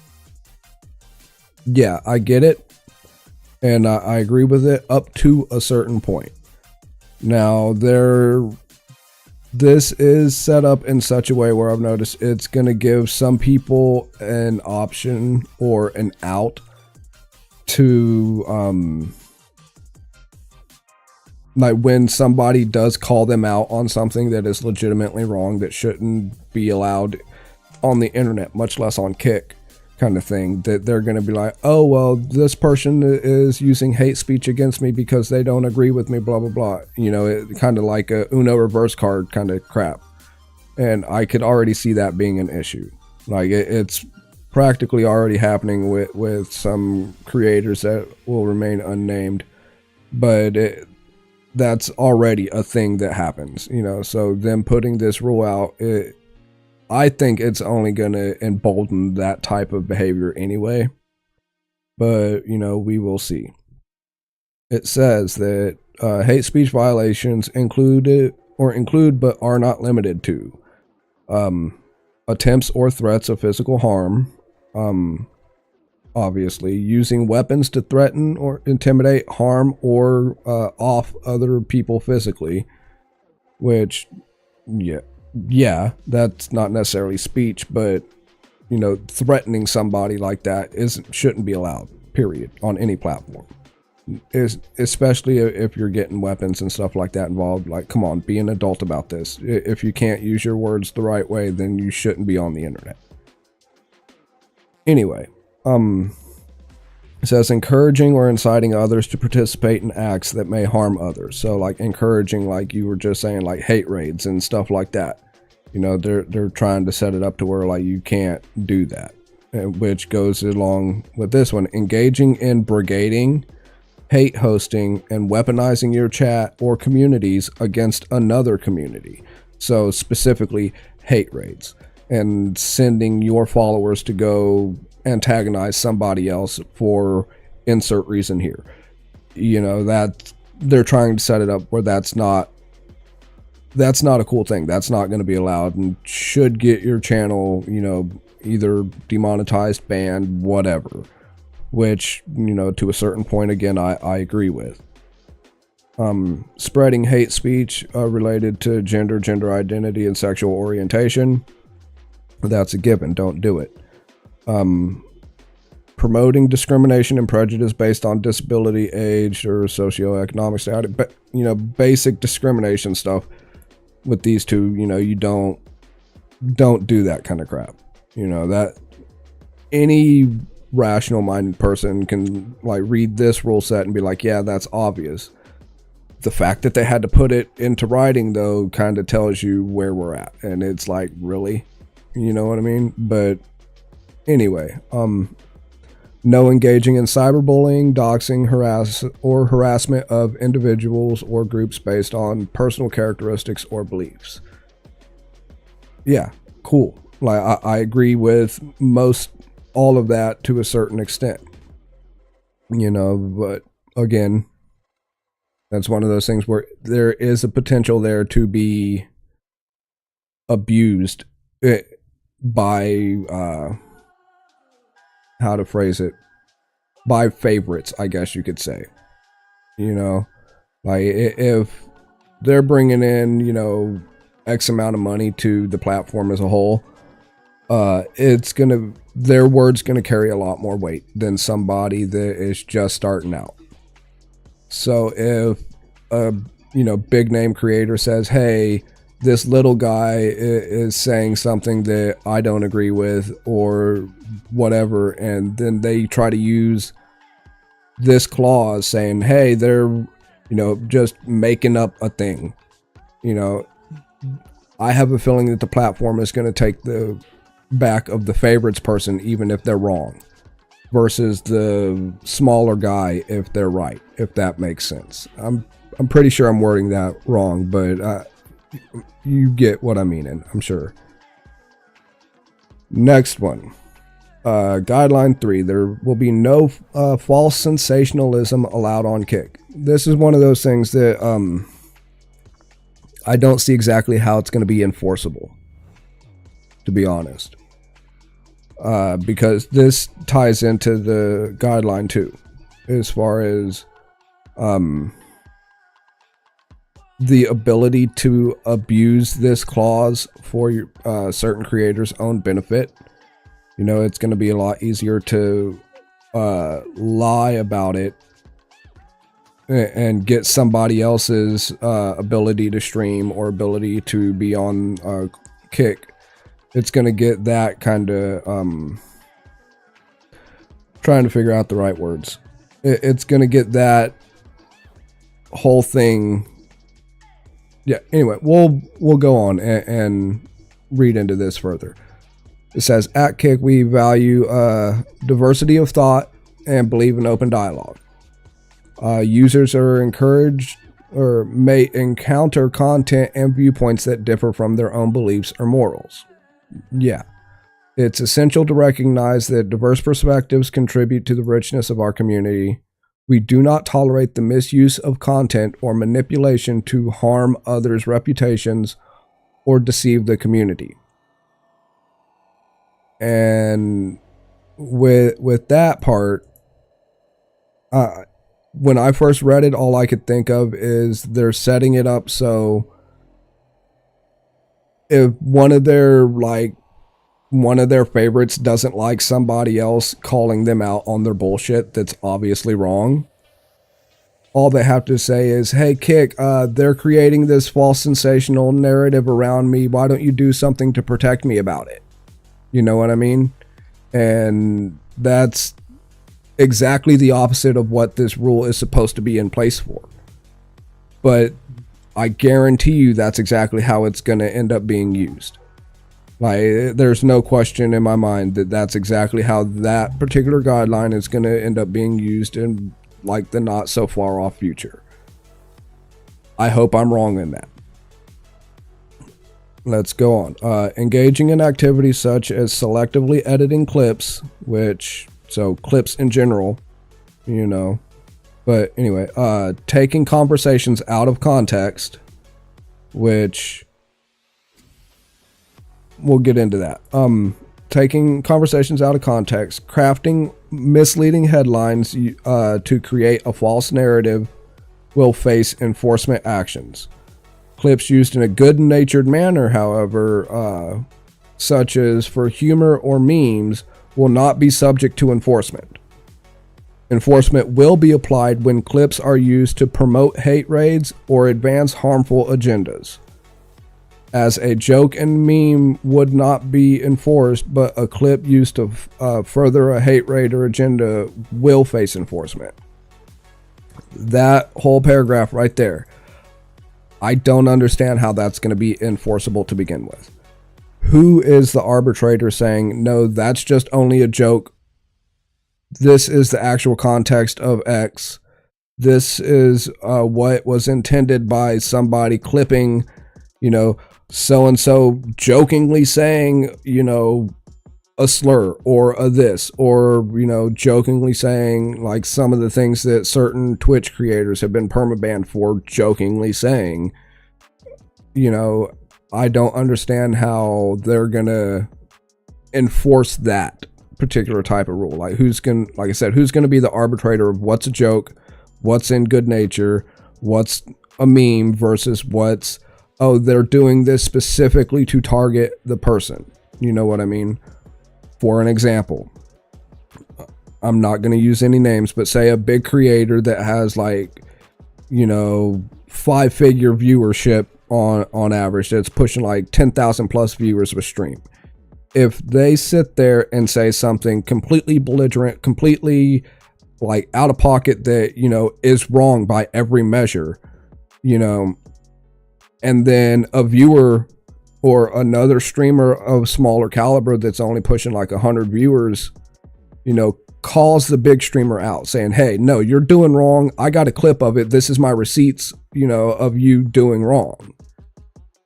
All that bigger streamer has to do is say, hey, Kick, they're creating this false sensational narrative around me, blah, blah, blah, blah, blah. You know, protect me because I'm your wallet. You know what I mean? And I could all but guarantee you Kick's going to take that bigger streamer's back over the smaller streamer just based on monetary stuff, you know, just based on the fact that that bigger streamer is going to be bringing in more views, bringing in more potential money to the platform as a whole versus that smaller streamer. You know what I mean? So I don't see how they're going to enforce that the way that they think they want to enforce it, or how they're portraying like they want to enforce it. You know what I mean?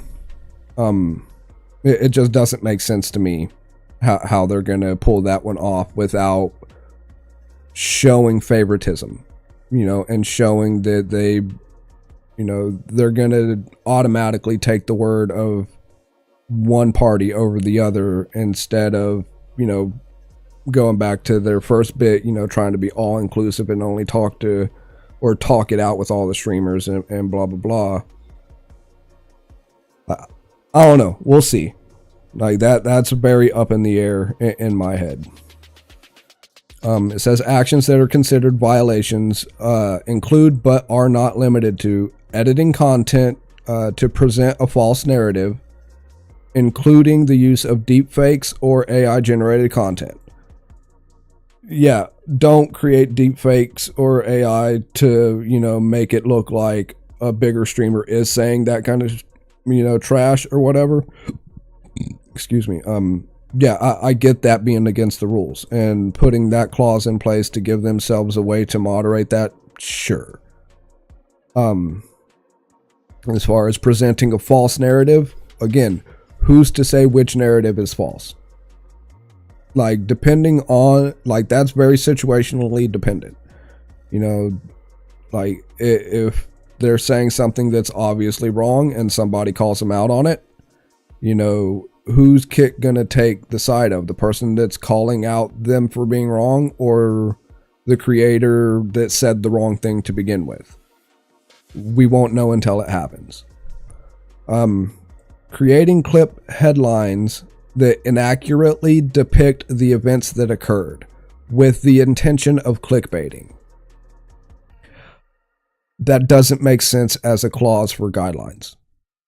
Like, I'll just be straight up honest. That, like, the only reason that sentence is there is to give themselves a buffer.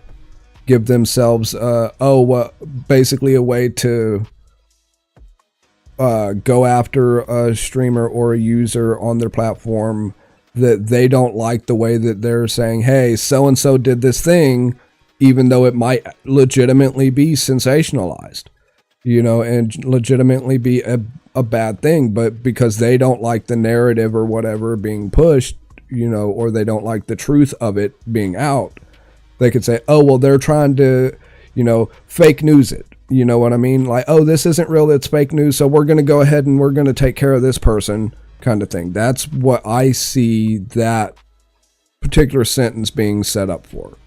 Again, I could be completely wrong and just reading too far into it, or not far enough. Like, that's up in the air, we'll see.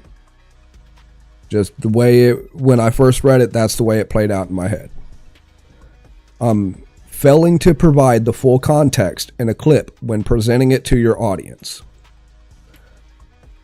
Again, if I take a clip of a bigger streamer saying some random, you know, trash stuff, and where, you know, I don't need to provide any extra content or context to it, it's all right there in the clip, or the receipt or whatever, and all I do is present it, say, hey, audience, look at this crazy stuff.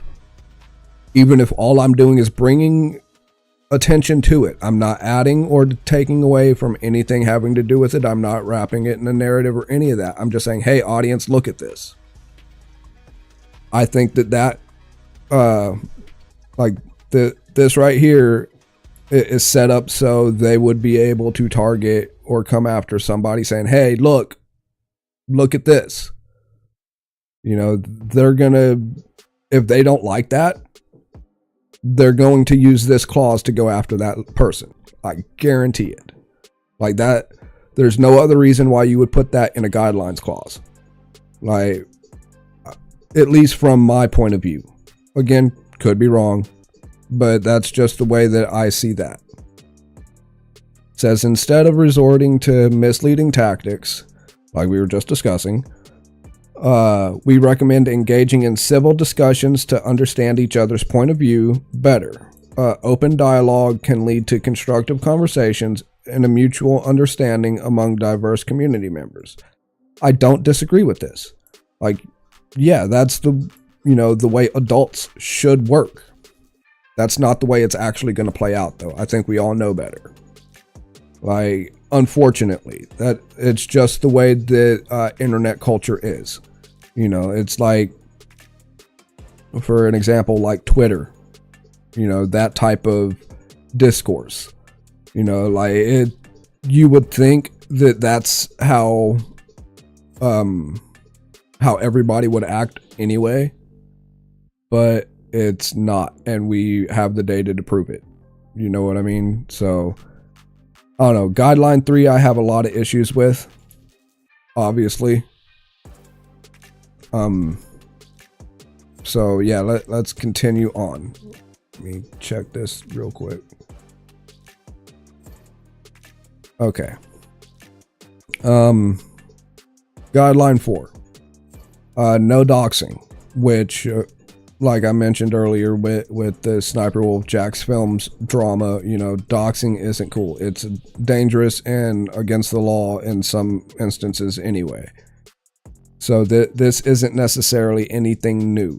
You know, it's always been the case. Don't dox anybody. Keep your online beef or online BS online. Don't sit there and bring people's real world address and real world, you know, family and jobs and all that kind of stuff into play when it shouldn't be the case.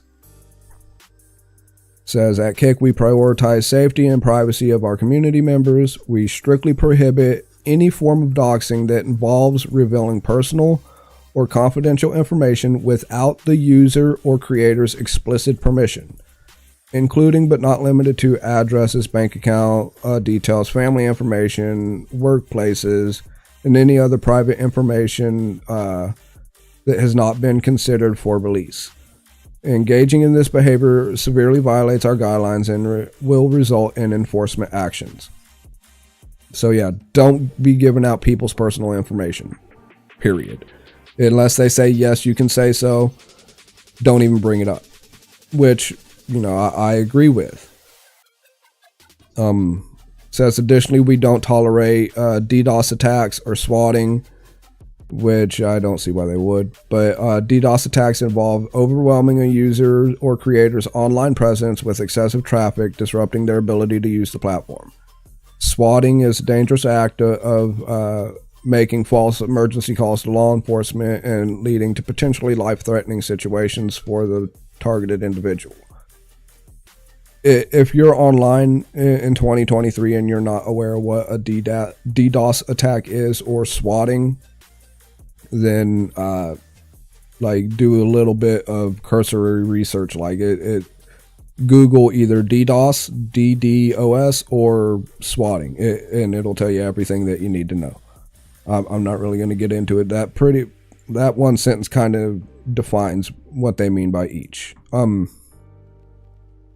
These harmful attacks violate our community guidelines and may have legal consequences. We strongly condemn such actions and will take strict enforcement measures against those who engage in them. And we will cooperate fully with law enforcement to ensure the safety and security of our community. Which, yeah, cool. You know, like, that's one of those things, like, both of those are against the law. Like, why that's a guideline and not already in terms of service is kind of to me. But it's there now, you know. But, hold on.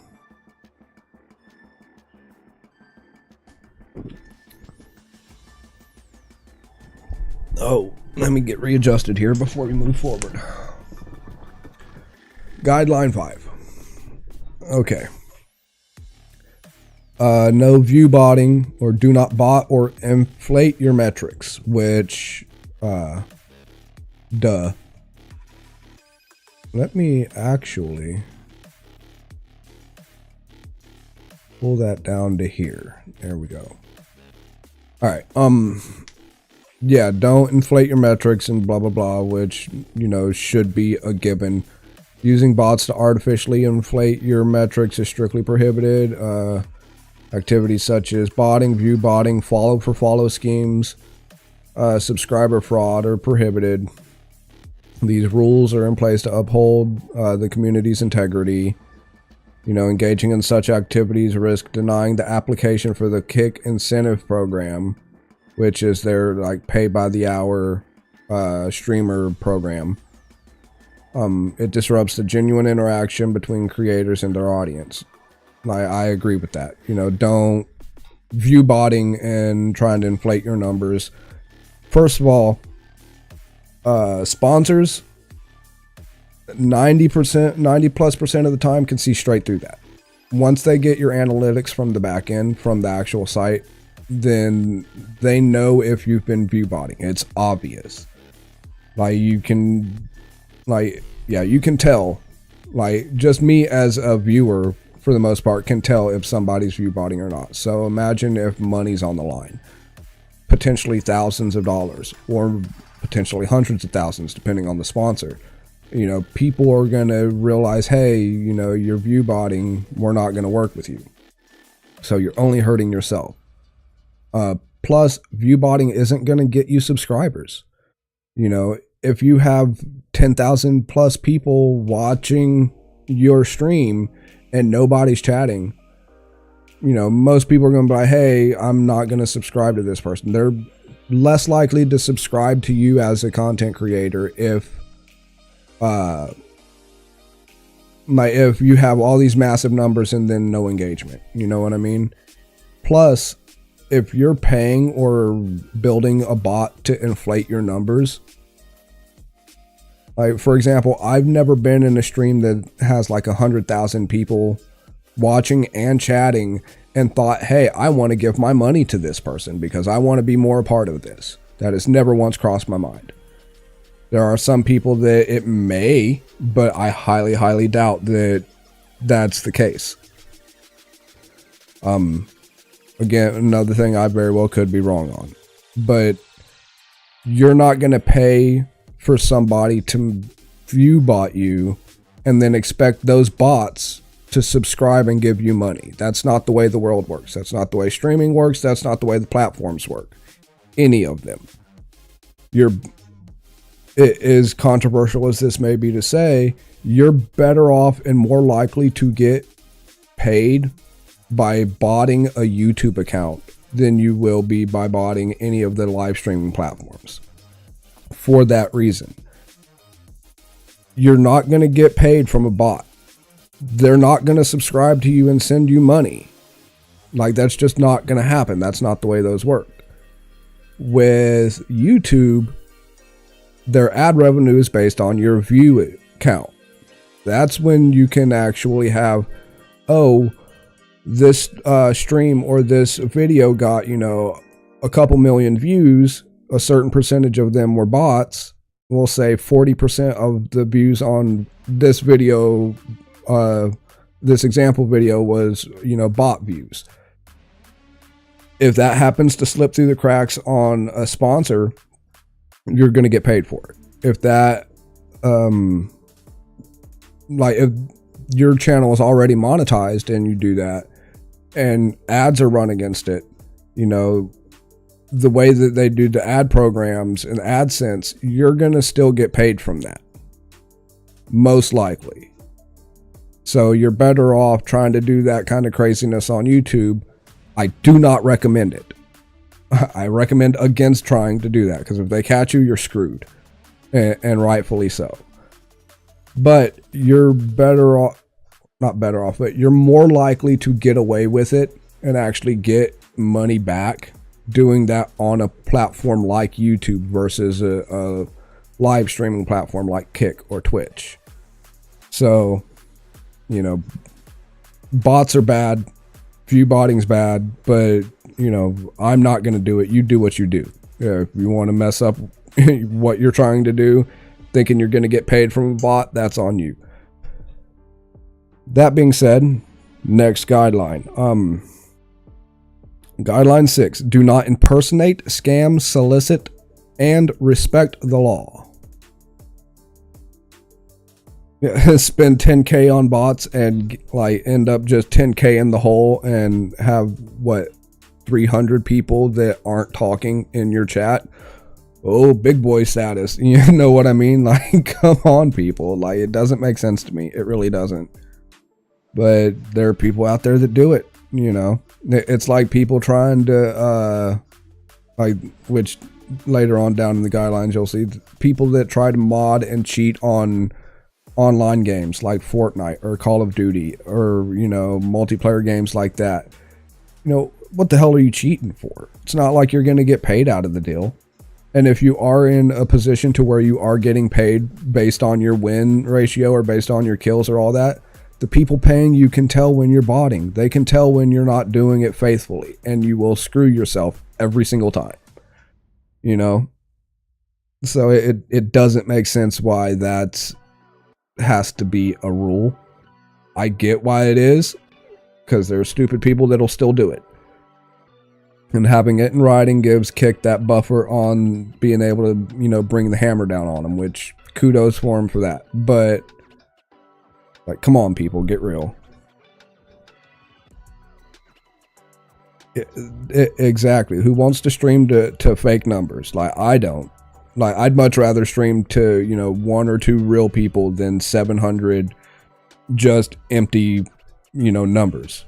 I can put a piece of tape over my view count and write in a number, and that's going to give me as much fulfillment as, you know, paying somebody X amount of dollars to, you know, do that digitally. Like, screw that. I'd much rather have just a handful of people that are actually willing to engage with my content. And, you know, even if they're just talking shit and bantering back and forth and all that kind of stuff, I'd much rather that type of engagement than just an empty number. You know what I mean? I don't get why people do that. But, where were we? Guideline 6. Yeah, users must refrain from impersonation, scam, solicitation, and always ensure that they comply with the law of their jurisdiction. So yeah, don't break the law, obviously.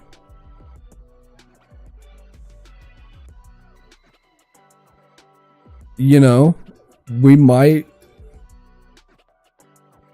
That's not a bad idea. Oddly enough, we should go ahead and buy a bunch of Post-it notes and just write random numbers on it and sell it as the analog version of a ViewBot. You know, like, here, do you need 10,000 new subscribers, or do you want 10,000 viewers? Well, we will mail you this Post-it note that has the number 10,000 on it. You just put that over your view count whenever you stream, and that's going to do exactly the same amount as if you paid to get a ViewBot. You know, that's gonna, if anything, it's gonna work better because it's gonna give you the inflated ego of streaming to 10,000 people, but the sponsors aren't gonna know about it and they're still gonna pay you. So it's a win-win, right? Fucking crazy. Yeah, really easy money, I'm telling you. Where were we? Oh yeah, respect copyrights. Yeah, we don't even really need to get into that, to be honest. Like, follow DMCA and copyright rules. Like, it's as simple as that. Oh yeah, I guarantee you somebody out there will buy it. Like, if anything, just as a joke. I mean, hell, I might buy one as a joke. Sell it like, oh, you want 10,000 views for $1? You know, somebody out there is going to be desperate enough and be like, oh yeah, I want 10,000 views and it's only $1? Sure. And then a Post-it note arrives in the mail, like, with the 10,000 on it. Like, here you go. Thanks for the $1. Might actually start doing that. Would that count as a scam?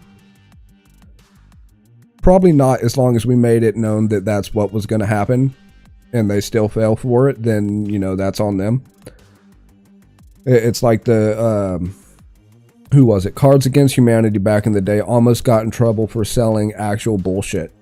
Because they told everybody, hey, we're releasing a new card set called Bullshit. And most people were like, okay, well, it's just, you know, the name of their product. And no, they were actually mailing actual bullshit to people that bought it. And then everyone got in an uproar over it and all that. Like, well, like, they didn't say that they were giving you cards. They said that they were selling a new product called Bullshit that was just bullshit.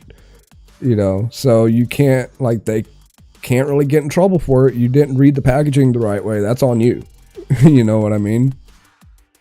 So, might be able to get away with something like that, to be honest. But yeah, respecting copyrights. That kind of back to what we were saying earlier about the whole fair use thing. You know, if DMCA and like copyright in general is kind of a touchy subject for content creators because there is, oh yeah, you do what you do, because there is a big gray area as far as taking someone else's content and transforming it and creating your own content, or taking someone else's content and just freebooting it as your own. You know, there's a gray area there somewhere, which oddly enough, back to the Sniper Wolf drama, that's kind of what she's been getting, you know, yelled at for lately, is, you know, violating that code of ethics when it comes to streamers or when it comes to content creators. I'm not going to say either way for legal reasons, whether she is in the right or the wrong. But some of her actions lean a lot closer to the freebooting aspect instead of the fair use aspect. So, like, she could be violating other people's copyrights. You know, that all that is for a lawyer and a judge to decide, not me. But if you have any questions about DMCA and copyright stuff, I highly, highly, highly recommend getting in touch with a lawyer, specifically a copyright attorney, and talking to them about it. If all else fails, if there is any extra confusion, your best bet is, like, if you are confused, get the person's permission, like the content that you're wanting to use. Get the maker of that content or the copyright holder of that content, get their permission first. If you get their permission to use that, then there's not going to be any extra like laws broken or anything like that. It's just going to be like, you got their permission, you can use it. Sometimes that involves buying licensing to be able to do that. But that kind of thing covers your ass in the event of a legal issue.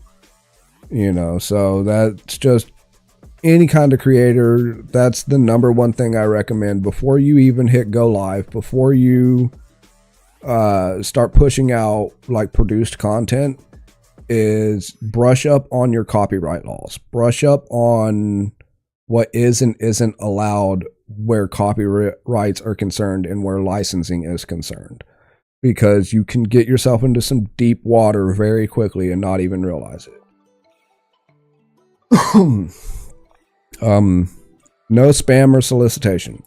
Avoid spamming solicitations in chat. This disrupts the experience for others. We have a zero tolerance policy for soliciting communities for unwanted services and take enforcement actions against it.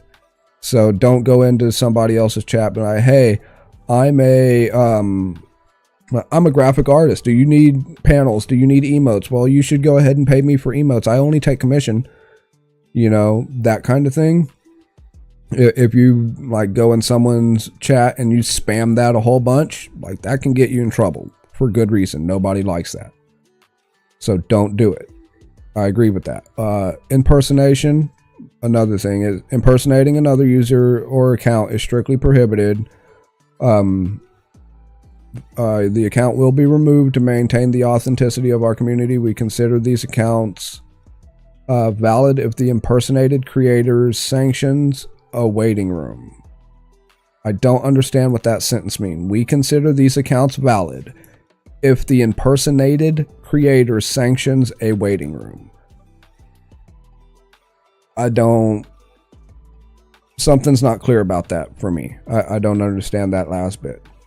Username policy. They reserve the right to suspend or release inactive usernames or impersonated usernames. Typical legal mumbo jumbo there. Content restrictions. There's some people, some communities on Kick that are not going to be a fan of this. And this kind of falls back into the whole copyright thing. You'll see why. Content restrictions. Please avoid sharing or using the following types of content. Other creators' content. I'll stop there for a second. They don't want you using other creators' content. So, like we said earlier in this stream, for me to pull up another person's stream and audit their stream saying, hey, you're doing this good, you're doing that wrong, you should do this better, you can do that more efficiently, blah, blah, blah. You work on your panels, work on your About Me section, work, you know, and give critiques and criticism and add value to it. They don't even want you to use the creator's content. Full stop. So that's kind of that puts a damper on the whole fair use policy, because like, yeah, they can say that and they can run that on as a rule on their platform, but that's where fair use comes into play. If I'm adding constructive criticism, if I'm adding actual commentary, and if I'm elevating the value or adding enough value to the content in question, that's what fair use is for. That's the whole reason why fair use is a thing. It is so people can do that. Without that clause of fair use, news channels don't exist. Because reporting the news, adding commentary to it, opinion channels don't exist. Things like Inside Edition and you know, morning talk shows where they just sit around and talk about news stories and reports and all that. Those don't exist without the fair use clause. Because I'll give you a bit of information. Most of these big news channels and media outlets and all that don't get permission. They don't need it. And if they don't need it, they're not going to go out of their way to, you know, get permission to use stories or pictures or whatever. They only do something about it when the actual copyright holder comes into play and says, hey, you use this without my permission and I have an issue with that. That's when things start getting fuzzy. But legally, they, for the most part, don't have to bother as long as they're using it within the fair use clause properly. Most of them don't, but most copyright holders don't know the difference, sadly enough. With this particular clause saying that they don't want you to use other creators' content, it kind of steps on that whole potential fair use thing. And it steps on the like the ability for some of these like streaming guru type, stream doctor type channels or communities, where like how I had the idea of with Euro in chat, how the general idea is we would pull up a random streamer from the directory and be like, hey, you know, this is doing good, this is good, you could work better on this, and you know, give that constructive feedback, give that criticism, give that commentary. Like with this clause, unless I'm reading it wrong, it kind of, at least on Kick, is a no-go now, or can open you up to a, you know, repercussions. It can open you up to some kind of enforcement from Kick now, which I get and I don't get. You know what I mean? You don't want to take other people's stuff and just, like, for instance, I shouldn't be allowed to sit here and pull up like a Tim the Tapman or a Dr. Disrespect or somebody like, you know, Jacksepticeye or a Markiplier stream or whatever. I shouldn't be allowed to pull up their stream and just sit back and watch it. You know, where it just has my face in the corner, but it's them streaming, them doing all their stuff, and us just watching. That's like a watch party thing. That shouldn't be allowed, because, like, and under that clause, it would give them enforcement to, you know, say, hey, no, don't do that. But if we are critiquing those streams, if we are giving commentary, adding value, doing a parody of those types of content, you know, then DMCA wise, copyright wise, we're good, we're legal to do it, we're allowed to. With this clause in the guideline 6, excuse me, with this clause in guideline 6 for content restrictions, Kick has a policy saying that's a no-go. Which, you know, their platform, they're allowed to say yes or no on whatever. Do it. You know, that's on them. But that being said, there are a handful of communities that I've seen on Kick specifically that if the moderation team at Kick holds true to that guideline, these other communities on Kick are gone. They're like less than, like, overnight, they're just not going to be allowed to be a thing anymore, which can be damaging. It can be damaging not only to those communities that, you know, have to now scramble to find a different form of content to produce, but some of those communities are helping, we'll say, younger streamers, and by younger, I mean less time in the streaming world. Not necessarily younger by age, but, you know, fresher, newer streamers and content creators that are going to these stream doctor type, stream guru type, people that coach new content creators on how to operate and, what's a good flag, what's a red flag, that kind of thing. With this clause, it eliminates the communities where those new streamers will go to learn more. Like YouTube, for instance, there's a creator camp that does specifically that type of thing for YouTube for the small, medium, and large creators, but Kick doesn't necessarily have a sanctioned thing like that. I think Twitch has like a Twitch boot camp kind of thing, like a creator camp type thing that does similar, that is, sanctioned or, given the go ahead by Twitch admin, by their moderation team to be able to do that. But Kick doesn't have that kind of thing. And I think that clause kind of puts like steps on a lot of the potential there, if that makes sense. So I don't see that part as a good thing.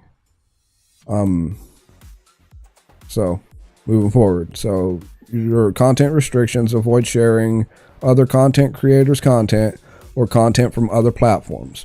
Respect others' contents and platforms and intellectual property rights. So again, like typical YouTube watch parties or whatever. They're not wanting you to, like how we were just playing Fortnite for a while and I stopped and went over to do all this. If we were to stop and pull up a random YouTube video, and just watch like a daily dose of internet for a couple of hours or for an hour, for however long, they're saying like that's a no-go, which, depending on where it lands in fair use, I agree with. But at the same time, as long as it lands on the right side of fair use, do what you do. That's what fair use is there for, So I don't necessarily agree with that, depending on how they moderate it, depending on how heavy-handed they are with it. That remains to be seen. Content from unauthorized private servers. Information obtained from unauthorized private servers is prohibited. I'm not 100% clear on what an unauthorized private server is according to them. That's very much a back-end internal kind of thing that that's a them issue. I'm not real clear on what that entails. They don't want you to share movies, television shows, or sports matches. Sharing copyrighted movies, TV shows, sports matches without proper authorization is prohibited. That falls back into the DMCA thing. If you have the license to do it, you're good. If you have permission to do it, you still might want to get the license, but if you have permission, you're pretty much good. Movies are kind of Television shows and sports matches, if you don't have the permission of like the NFL, if they find out, they're going to come for you. Flat out. It doesn't matter. Like Kick's not going to protect you. They don't have the legal standing to. But again, a lot of that falls under the fair use clause in copyright law, which most of this stuff like is nixed by fair use. That's what fair use is there for. If you, again, provide the criticism, provide some type of transformative value to whatever you're watching, and some type of commentary or whatever that is worthwhile enough, that's what it's there for. So as a Kick policy, they can say no, but as a copyright legal type of thing, you are within your right to do that type of thing to a certain extent if you transform it enough, if that makes sense. Again, I'm not an authority. If you are confused, I recommend talking to a copyright lawyer. They can walk you through the specific details on all of this a lot better than I can.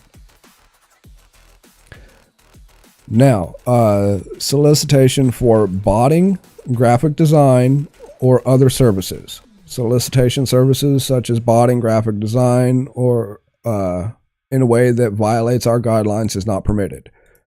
So like I was saying earlier, don't jump into people's streams saying, hey, I'm a graphic designer, buy my stuff, buy my stuff.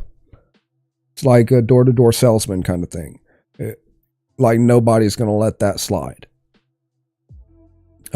Selling handles and verification status. So you can't sell usernames and you can't sell the ability to be verified.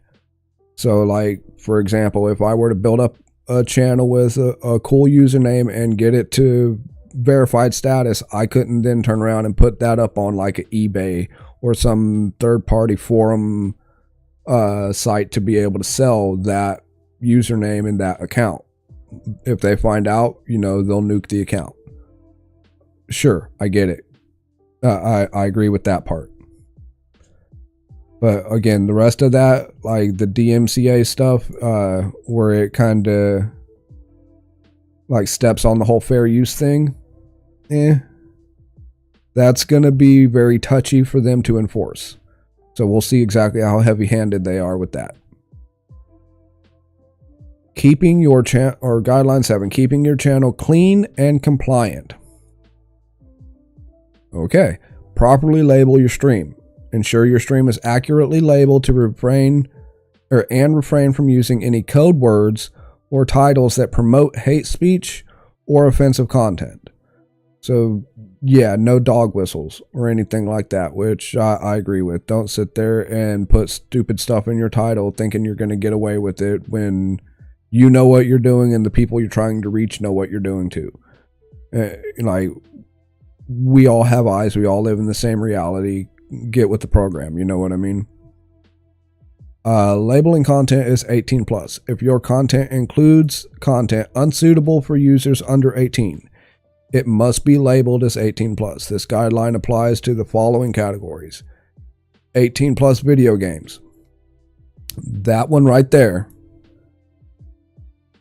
90, like pulling a random statistic out of my ass, 90% of the video games that you're going to see are going to be 18 plus. You know, they're not, most of them aren't rated E for everyone. You know what I mean?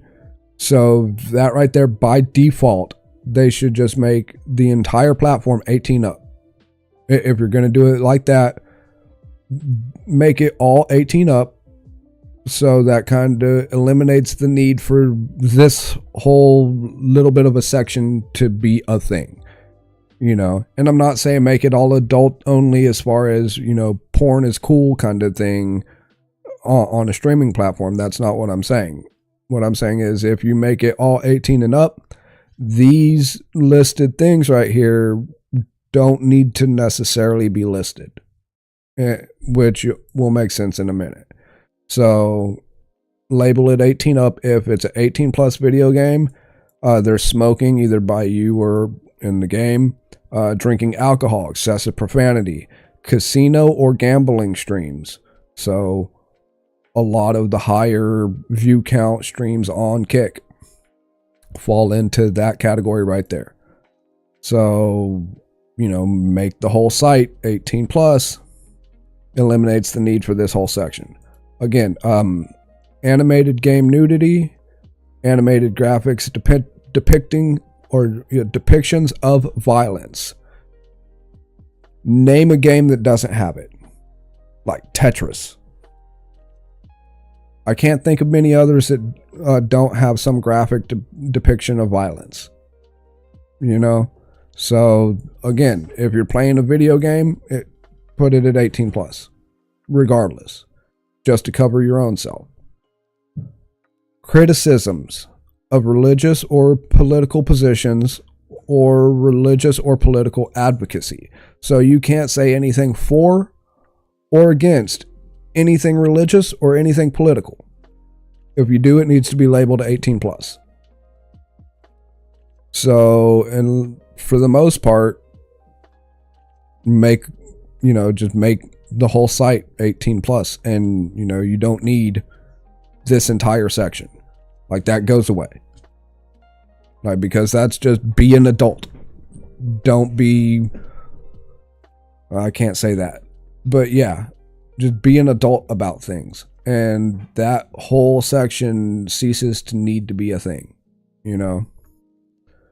But whatever. Username compliance, don't make a username that violates, their TOS, their other community guidelines. Don't make it a racial slur in your username. Don't make it a whatever, don't be a punk. I guess you could say. Now, there's other words that I could say, but again, we're on YouTube, and I'm trying to abide by their TOS. So, like, if you know, kind of thing. Right. If they just make it 18 plus regardless, then a lot of these issues, at least in this particular section, cease to be an issue. But I get why they don't want to make the whole site 18 plus, because as soon as they make that crossover, then that's going to open up everybody to gripe and like, oh, well, we're 18 and up, let's do adult only content. And then it's going to basically turn into Pornhub with video games. And then, video games get phased out. That, like, I can see the snowball rolling on that one. So I get it. But don't use the ability of children to get on your site as a scapegoat for those kinds of things, if that makes sense. I don't know, it makes sense in my head, but yeah. Political content compliance, we will allow discussions and opinions on political topics, involvement of illegal activities, promotion of violence, illegal agendas, incitements of violence, or endorsement of unlawful methods to bypass laws are strictly prohibited. Which, yeah, don't do illegal stuff. Such as actions that will result in enforcement, cooperation with relevant law enforcement authorities. So yeah, basically don't do illegal stuff. You can talk about politics, but if you're for or against politics, make sure it's labeled 18 plus. And be careful how you talk about it, because if you endorse something that is illegal, they can come after you, or they will work with law enforcement if law enforcement chooses to come after you, which is a good thing on the back end for them. But, as long as you're not being an idiot, that shouldn't be an issue. Guideline 8, self-destructive behavior. Yeah, it's a no-go. You know what I mean? Don't be doing any kind of self-harm stuff. Don't be, trying to off yourself or anything like that. No discussions or posts that encourage that kind of behavior. Don't share graphic or triggering content that is related to that kind of behavior, which I get. I honestly don't see how this wasn't already a thing. The fact that they're trying to put that in a new guidelines update or whatever is kind of telling, in my opinion.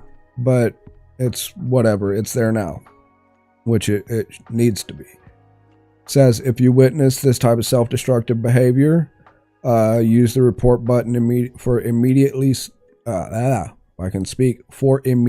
support. If you're contemplating that kind of stuff, we strongly encourage you to contact mental health professionals, trusted friend, a helpline specializing in providing that type of support in challenging times, which I agree with. Like, I'm very, very passionate about that particular side of mental health. If you're having any kind of issues, talk to somebody. Like, you don't need to hurt yourself. You don't need to hurt anybody else by hurting yourself. Don't make a permanent reaction to a temporary problem. The sun's going to come up tomorrow. The least you could do is be here for it. You know what I mean? Like, there's no reason to hurt yourself just because, emotions got bad or a situation got bad. Because like, the situations are going to get better.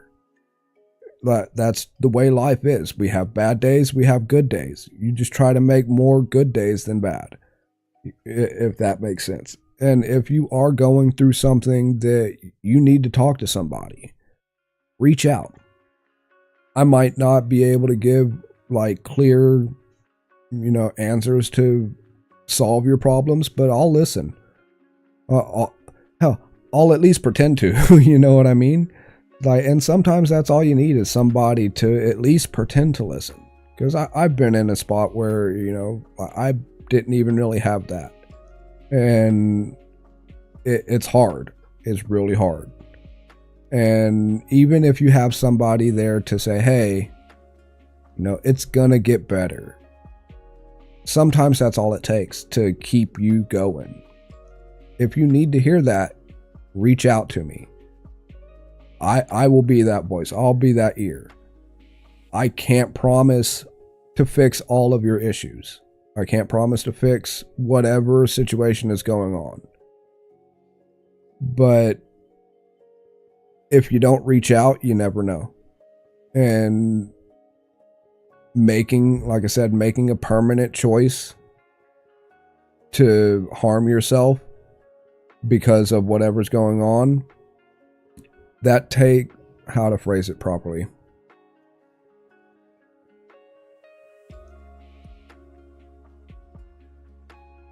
I'm not 100% sure how to phrase it, like just off the top of my head, but it amounts to just fucking don't.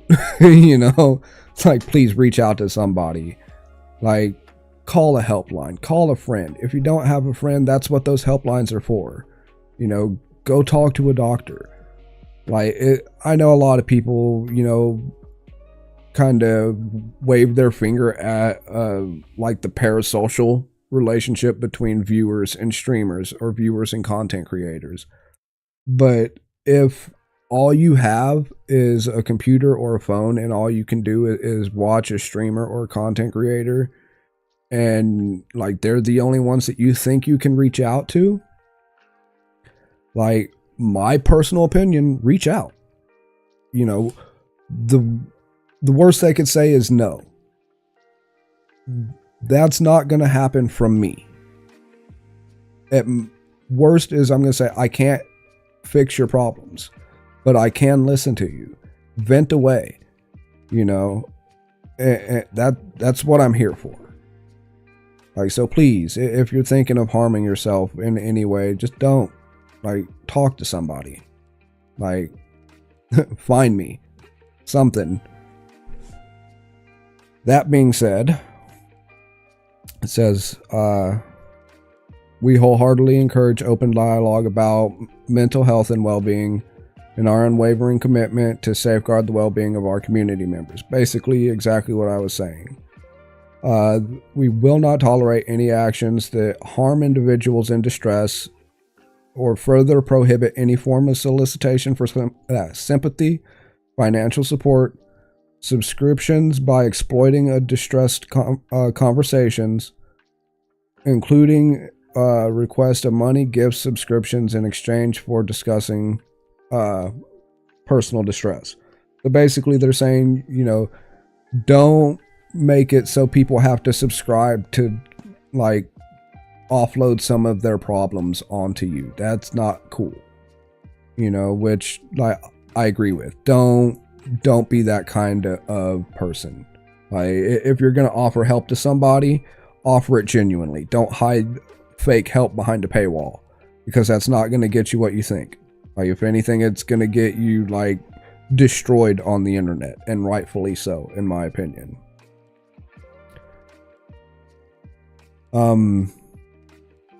Guideline 9. Promotion of terrorism and violent extremism is not allowed. On Kick, there's a zero tolerance policy, and I shouldn't really have to go into any of this. Like, don't. Just don't.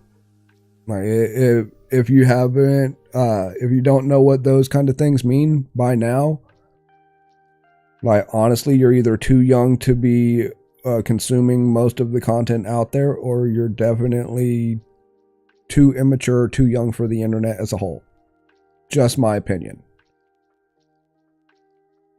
So yeah, we're not even going to get into that, because I can end up saying some stuff that'll get me booted off of all the platforms. So guideline 10, protecting minors. Yeah, again, another one that I shouldn't even have to go into detail on is like protect the kids. You know, don't like, all right, age restrictions got to be at least 13, 16 in some places in Europe. If you are under those ages and they find out, your account will be removed, which cool. No streaming of minors intentionally, which, you know, don't go do an IRL stream and, you know, filming a bunch of kids at a swimming pool or out playing or whatever and use that as content. That's a big no-go. Don't do that. No sharing of content involving minors from external sites. So don't go on YouTube and, you know, find a bunch of videos that have minors in them and then use that in your content on Kick. Don't do it. There's a zero tolerance for child sexual abuse material. I don't even need to go any deeper into that. Zero tolerance means exactly that. If you do it, like, you're gonna get destroyed. Like, simply. Like, there's no simpler terms I could put it. Like, no, don't. Like, you will get people coming after you legally. Legally, we'll say. Don't. Like, I can't stress that enough. As a parent, yeah, don't. I'm not even going to go into detail on that. I shouldn't have to.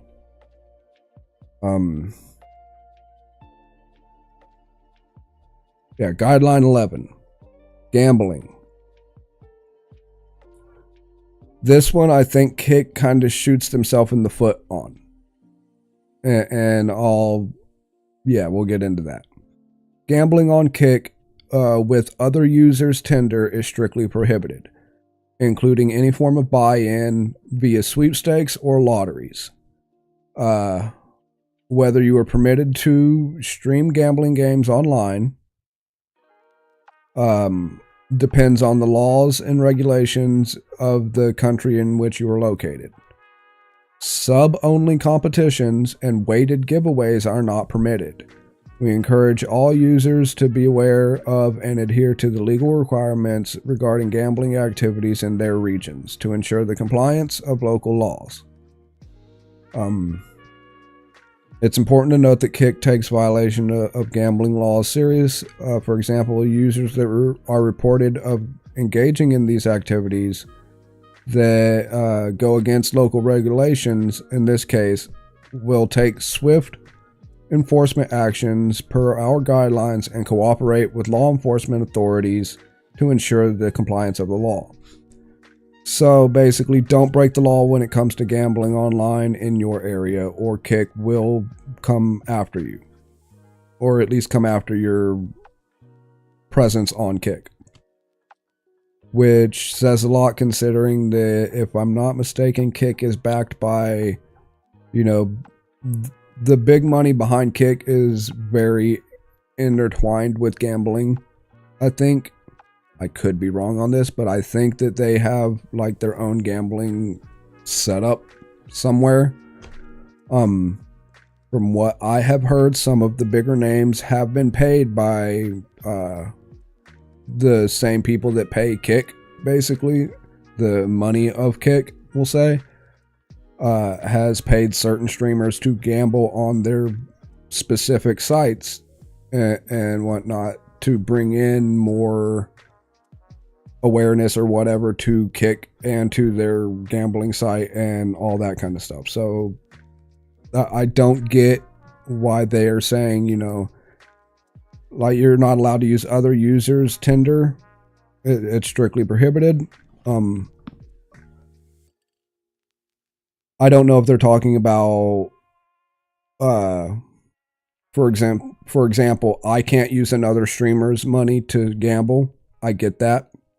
But what about the higher ups? Like, what about, like I said, the money behind Kick paying a streamer to gamble on their site You know, I don't see how that guideline doesn't nix that, but I'm not one for gambling anyway. I'm not going to be getting into the legal aspects of it. I'm not going to be promoting gambling on any of my stuff anyway.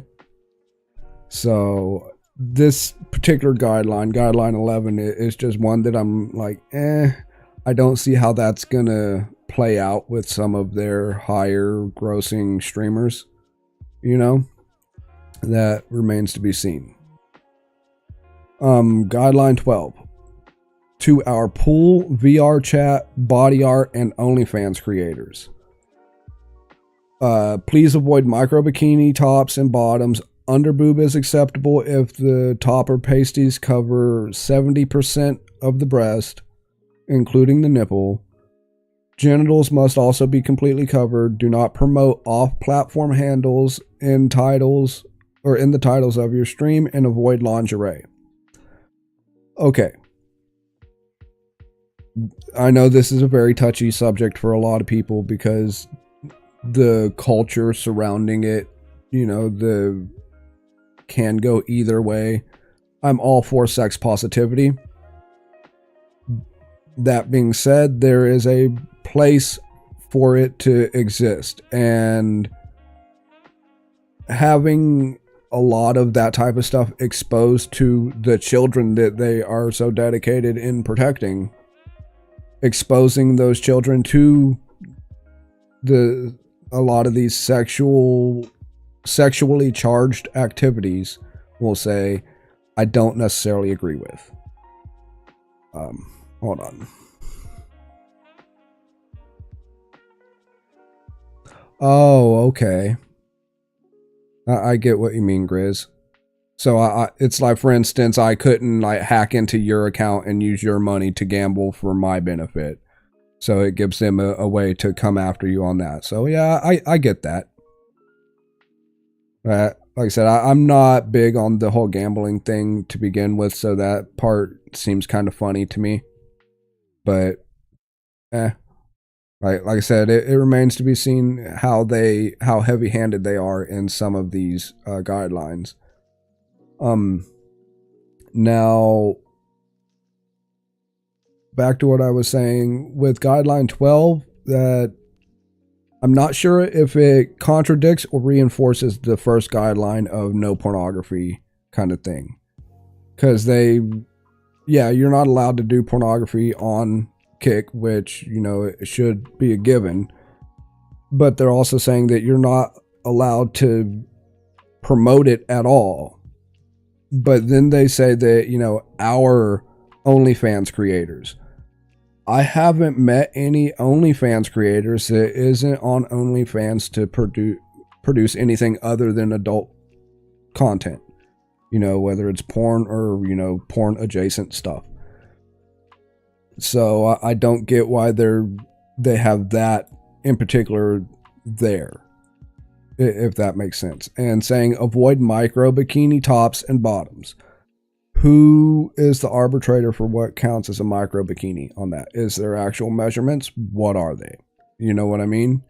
And the underboob stuff says underboob's acceptable as long as like 70% of everything else is covered, including the nipple.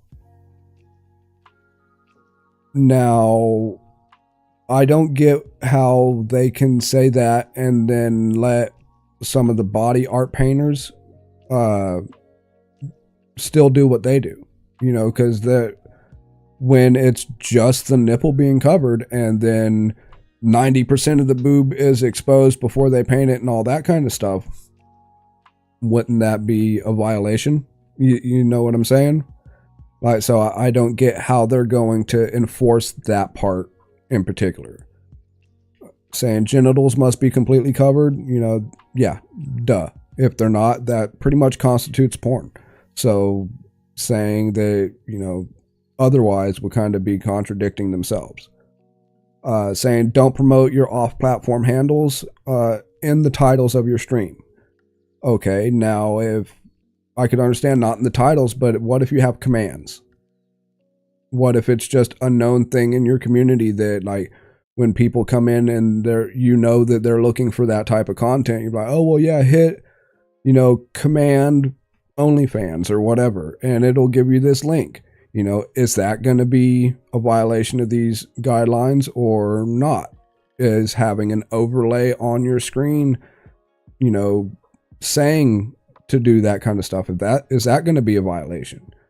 And again, how heavy-handed is Kick going to be in enforcing that to the smaller streamer versus a bigger streamer that's pulling in, you know, 10,000 views plus per stream? You know, are they just going to get a slap on the wrist for doing it and be like, no, don't do that? While somebody that's just getting started and doing like body art kind of stuff, are they going to get nuked because, you know, they shown, you know, like 68% of a boob? You know, I will see how all that plays out. There's going to be some issues with this one I see coming up. Furthermore, don't solicit sexual services and be mindful of certain camera angles. Yeah, you would think, but those certain camera angles are what some of these creators that I'm thinking of kind of rely on. You know what I mean?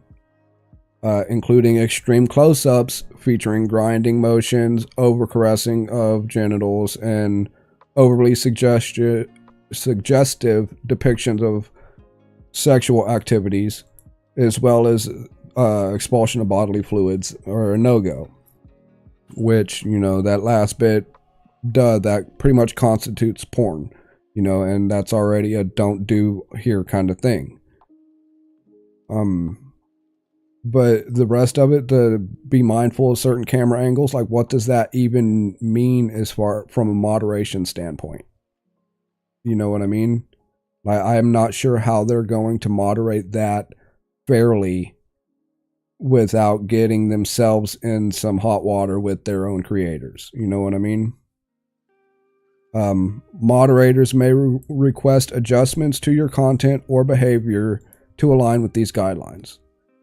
Failure to comply with these requests may result in enforcement actions on your channel to ensure respectful and appropriate environment for all our users and viewers or creators.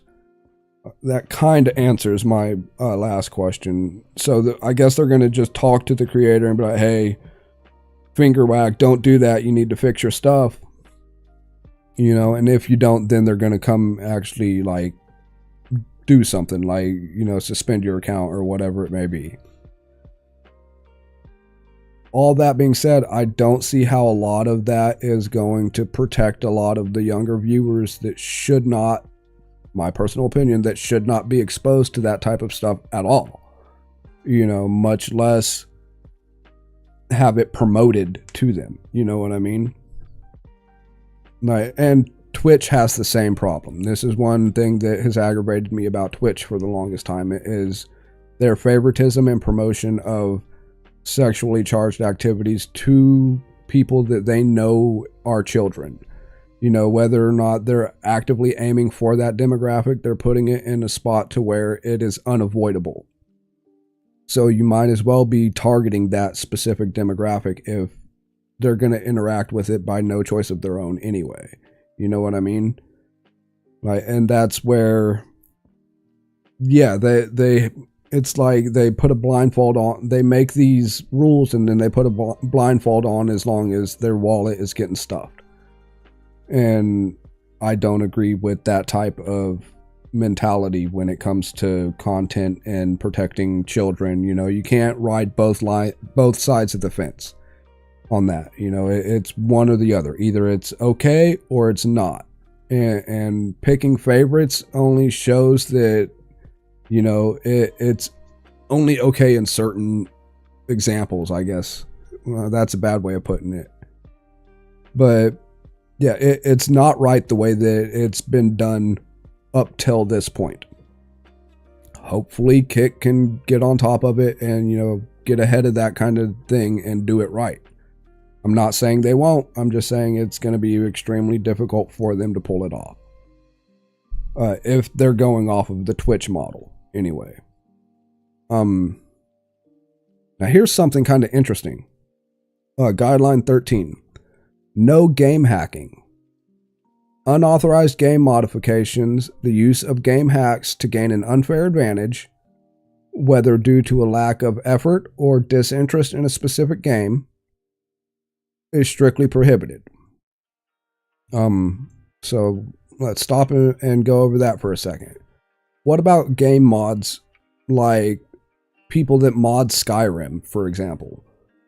Because if the normal game is due to a lack of effort or disinterest in a specific game, what if the base game of Skyrim doesn't hold my interest anymore? But if I install all these extra mods, then that'll regain my interest. Does that fall into that game modification, game hacking area? I don't know. How are they going to determine what's unauthorized modification versus not? I don't get how they're going to moderate that specific part. It goes on to say this includes any violations of the end user license agreement or TOS of online multiplayer games. I highly doubt that they're going to go through the license agreement and TOS on every single game played on their platform. They might, but I doubt it. They'll probably only do that if the lawyers say so, if, it comes to getting in a legal battle with somebody over it. Most likely. Where was I? Yeah, prohibited actions include a range of activities, such as wall hacks, aimbots, lag switches, macros, which we'll come back to that one, botting, boosting, win trading, ghosting, or scripting. All macros are is basically hotkeys. Like if I tie a hotkey or a macro to like let's see, like Fortnite, for example. Say I want, whenever I pick up a gun, I want to drop all my other weapons and pick that gun up so it's the first one in my item box, and then pick up the rest of my guns. You can program that into a macro. So whenever you pick up a gun, it just does that automatically. You know what I mean? Is that going to be a violation? Well, according to this, that's going to be a violation of at least that policy. If that is not a violation of the game itself, license agreement or the TOS of that game, I don't see how they're going to, overstep that and say, oh, well, it's still not allowed here. It just, at least in my head, I don't see how that's going to be a thing that they can moderate. Now, I could be wrong. It says it is important to note that some of these actions are permissible only in single player, solo, or speedrunning situations. So, all right, back to our Skyrim example. That's a single player game, so those modifications might be permitted according to that.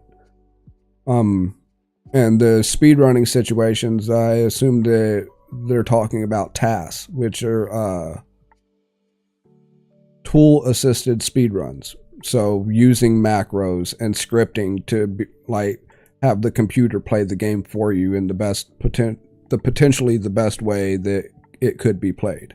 So they're giving themselves a loophole to allow those, which is good.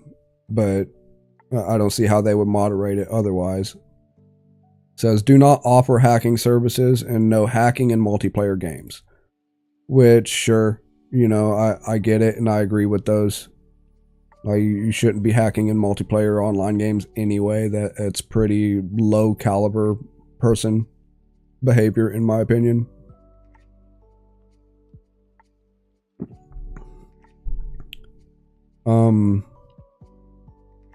Yeah. So those are the main guidelines for this new guideline update. Now, it says how we enforce our policies. This is kind of they're kind of giving themselves the ability to do everything from wag their finger or slap on a wrist or just nuke your entire presence on Kick. You know, says our enforcement actions may vary depending on the severity or frequency of the actions. And wink, wink, or the favoritism of certain streamers and certain personalities involved. Our primary goal is to collaboratively work with our creators to address and correct improper behaviors. We believe in reformative efforts wherever or whenever possible to foster a respectful and inclusive community.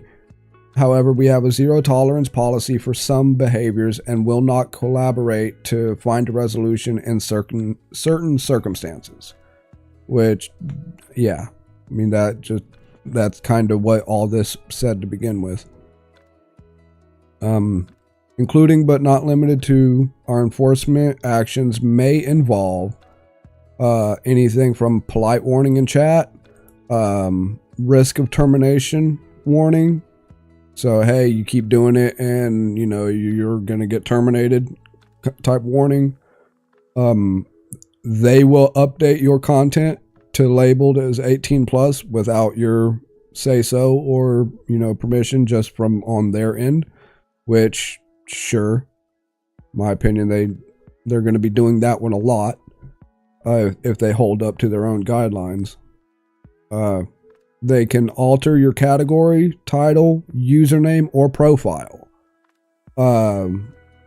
depending on what was the reason for it. So, like, yeah, if you have a bunch of, like, racial slurs or whatever in your bio or something like that, they're going to go in and either change it or, you know, censor it or whatever.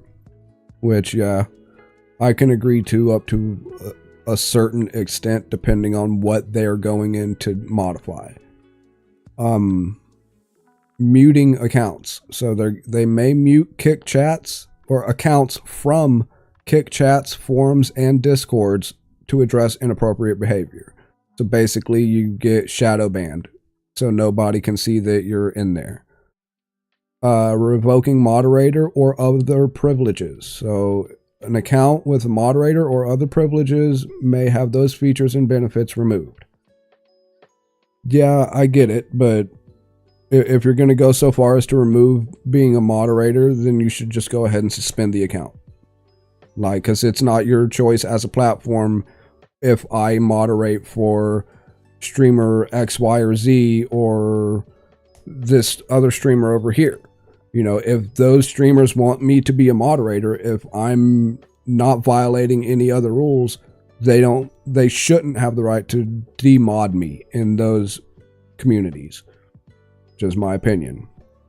That is one thing where it's up to the community itself and the creator over the platform. But again, that's just my opinion on that one. Adding restrictions. Depending on the situation, we can add account restrictions to ensure the compliance of our guidelines. Don't know what those restrictions are. They don't go into any detail on what they are or how they're going to enforce those. So that's a big question mark on what they can do and what they're talking about. Content removal. Inappropriate or rule violating content may be removed or hidden. So I guess if your VODs or your clips or something like that can be removed or taken away or whatever. And then account bans, which, you know, that account it's banned. It pretty much says it right there. Or account terminations. So if you keep getting restricted or suspended, or you keep getting banned and then unbanned and then banned again, you know, they can just go ahead and nuke your account altogether. And basically what amounts to a permaban or an IP ban, I guess, where it's just, you know, that account, like, you can't get on here anymore kind of thing. Then they go on to say, we strongly believe in fostering a community where creators and users can grow and learn together. Our enforcement approach aims at striking a balance between reformative efforts and maintaining a zero tolerance stance. Trying to say like 3 different things all at once there. When necessary to ensure the well-being of our community. So yeah, that's the new update on their guidelines. Now, a lot of this, like I said, I don't disagree with most of it. Obviously, there's some things that I don't think they're going to be able to moderate and enforce like they want to think they can. There's other things that it all depends on how heavy-handed they are in enforcing those things. It is going to show a lot of how they want the overall Kick community to be. You know, Twitch as an example can be called over moderated. Depending on how you read the rules, I can almost agree with it. Most of these rules aren't any different than what you would find on Twitch. It's just how they are enforced that's going to make the difference. And I think the main issue isn't the rule set themselves. It's the actual moderation of those rules. If they play into the whole favoritism aspect where, like, if you're bringing in enough viewers, if you're bringing in enough money for the platform, we'll look the other way and let you break, you know, rule 9 through 12 kind of thing. You know what I mean? Versus staying strict and be like, no, it doesn't matter if you're the biggest streamer. If you break this rule, we're coming after you kind of thing. You know, it all depends on how the moderation team is going to play it out as far as where all this is going to lead in the long run. Oh, my nose. Hopefully, fingers crossed for their sake, they do it right. And you know, hopefully they stand by what they mean behind it. You know what I mean?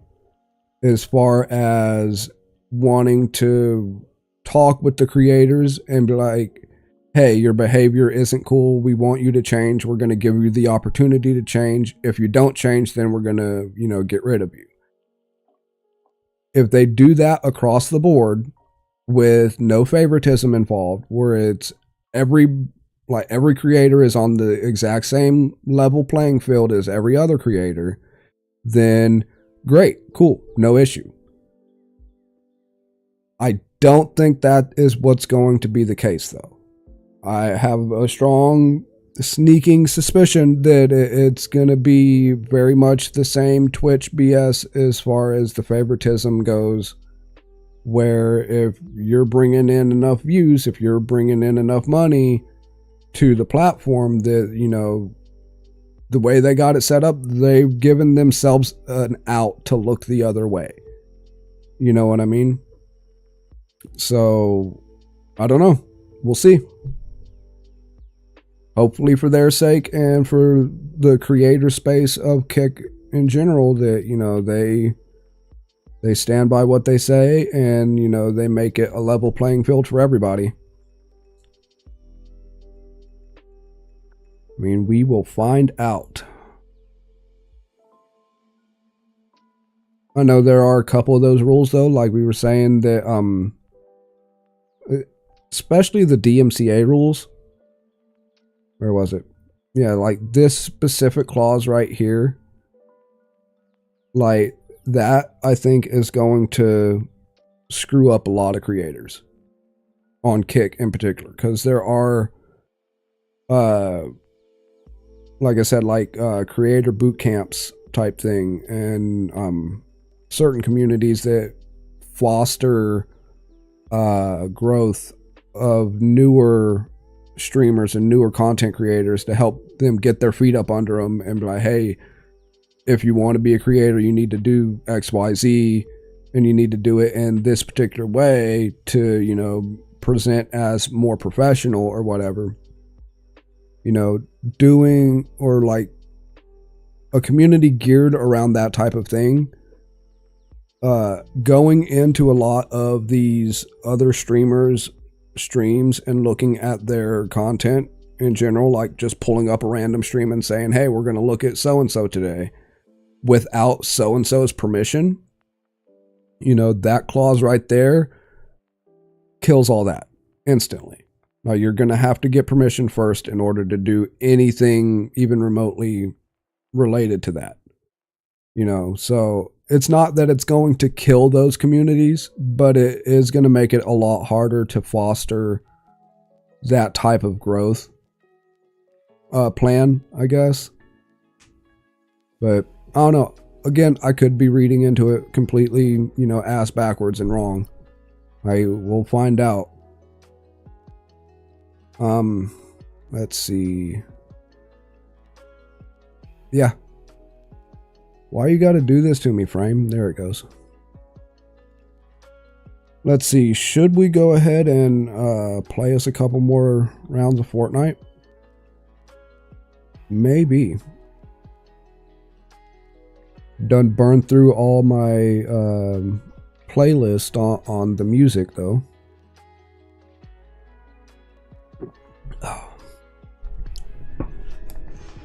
Oh. Okay. Yeah, you know what? We are at just over the 3-hour mark. So we will go ahead and play. We'll play us at least one more. Maybe more than that. Because it is 6:45 p.m. my time right now. So, yeah. Let's go ahead and pause that. And unpause that music. Alright.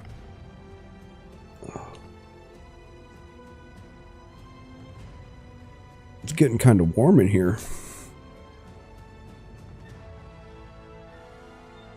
I mean, I am wearing a thick ass long sleeve shirt, so that's probably a me problem with all these lights and the big sheet and all that kind of stuff up. Making a little studio with a big green screen sheet, like they don't tell you that, and the lighting and all that, it gets warm quick.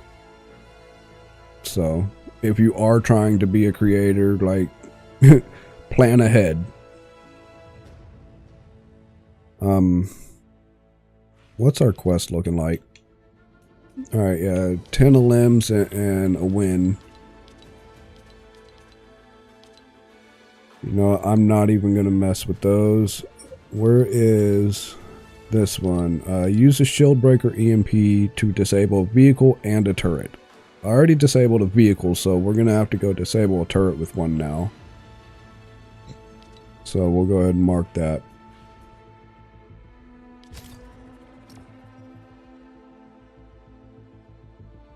Alright. And to anybody watching this in the future, if you have any comments, questions, or whatever on any of the, like the kit guideline things, or if you want a link to the kit guidelines, please feel free to leave a comment in the comment section, and I'll see about getting you the link to it and all that if you can't end up finding it yourself.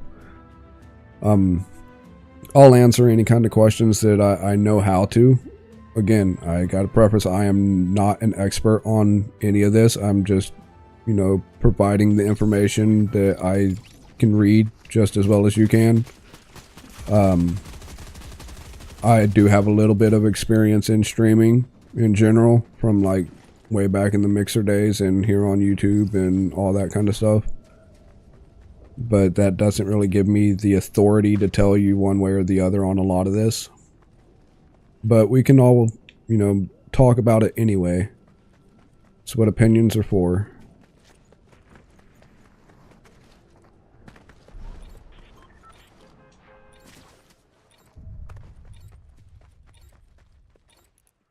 Yay, we're on fire.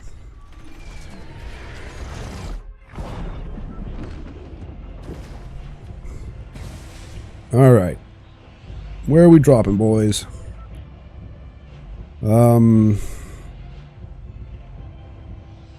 Need to drop somewhere with a turret. So, Sanguine Sweets. I know there's turrets in there. Fingers crossed we can get a hold of one of those EMP grenades first before we get too deep into it. Unless I might be able to go ahead and do that myself. Get a, what do you call it? Get a little EMP grenade, get one of those little business turrets, the little suitcase turrets, and, you know, throw that out there myself and then just EMP my own little turret thing and see if that counts. I don't know, we'll see.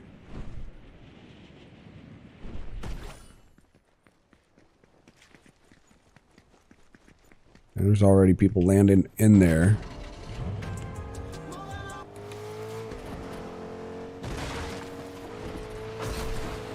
Hey guys, I got a truck.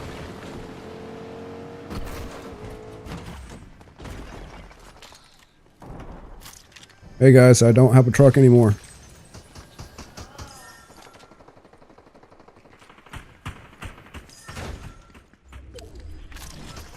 Alright, I think they're down here. Need the grenade. There we go.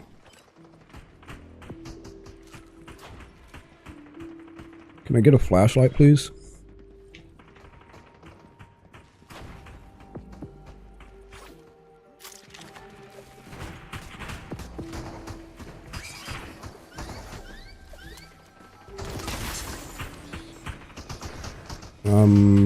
Come on. Ah, crap.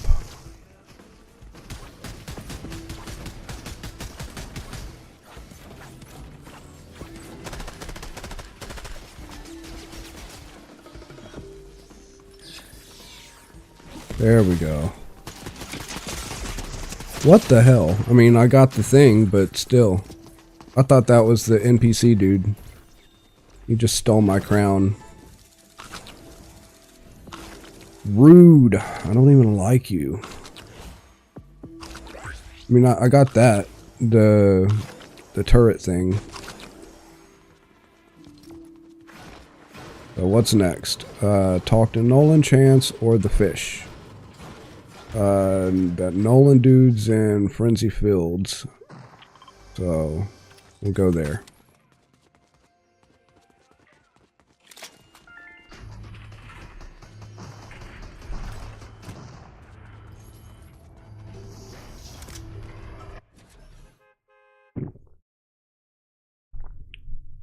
Oh no, I was wanting to go ahead and that whole guidelines situation with Kick, make like an actual dedicated video to just that. And then I got involved in talking about it on stream anyway. So I might, if I can remember to do it, clip that bit out. I don't know, that was like a 2 hour and a half, 2 hour rant basically on reading it. So I don't know, I might just leave it in the stream, and if people find it, they find it.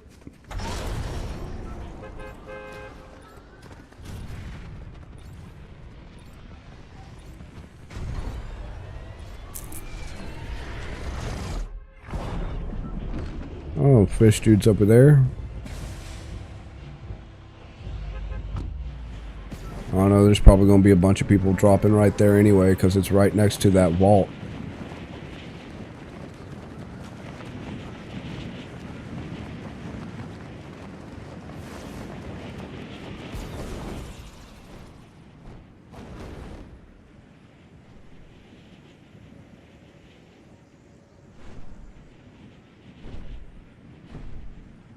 Come on, be something worth it.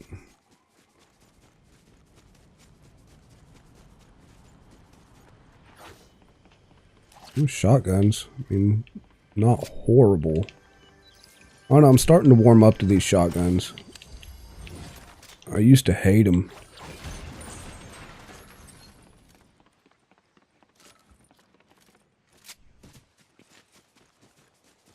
We'll eat that pizza when we get over to Fish Guy.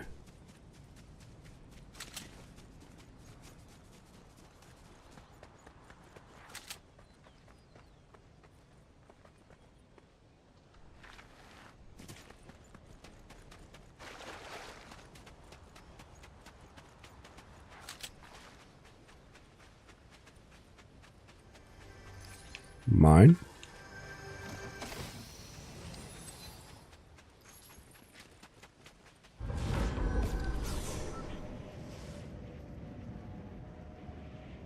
Forgot where I was going for a second. I forgot that he's in the house.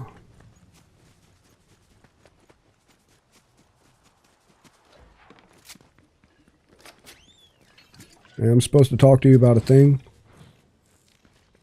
Okay. Now we gotta secure forecast towers. That's gonna have to be at least in 2 different matches. Well, no, 3 different matches, because when you do one, then it's that way for the rest of the match. Okay. Guess let's go find a forecast tower and post up.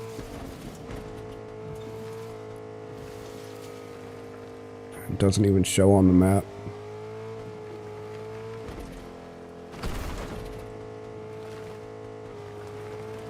There's people over there, so we won't be going over there.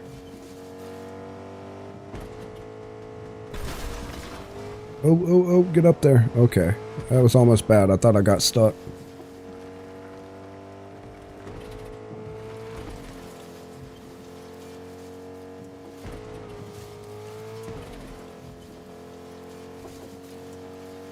I know there's a forecast tower somewhere near the farm.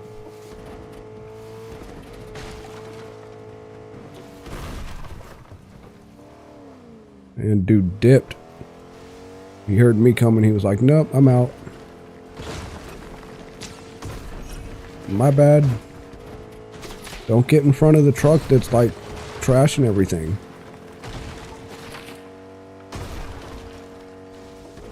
I'm missing all of this loot just trying to find this damn tower.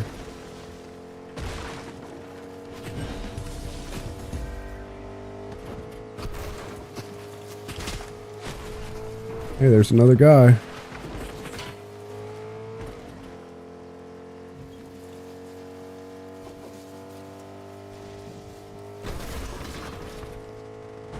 I was hoping I was going to catch more airtime than that. Alright, let's go ahead and post up here for a second. I know once the first circle closes, that'll give us more of a lookout for where the towers are.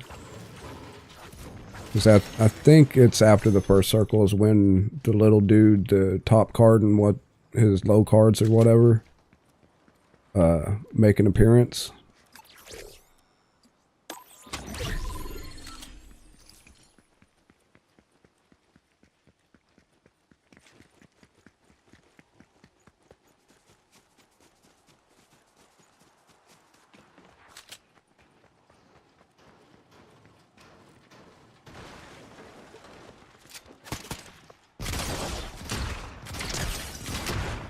Thank you.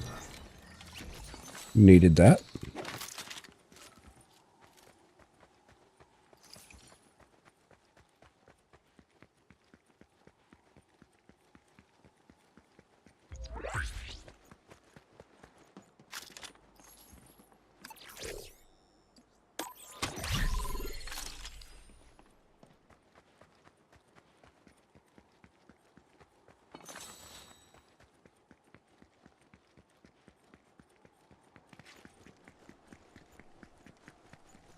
Oh no, do I have enough to upgrade it? I do. I got plenty. That was probably a mistake though.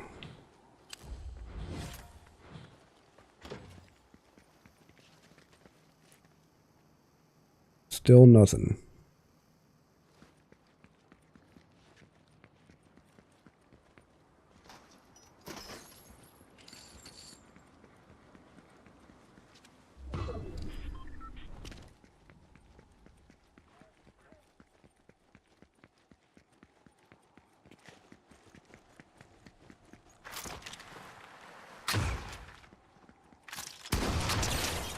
He is not happy at all. I'd be cussing up a storm.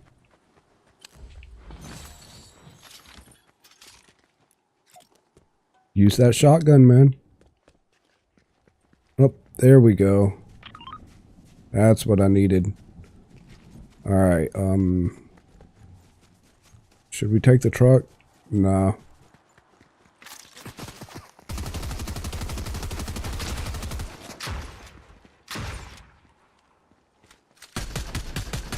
See ya. Hit him for 73. Later.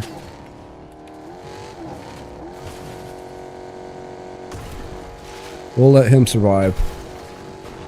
Oh, that was a mistake.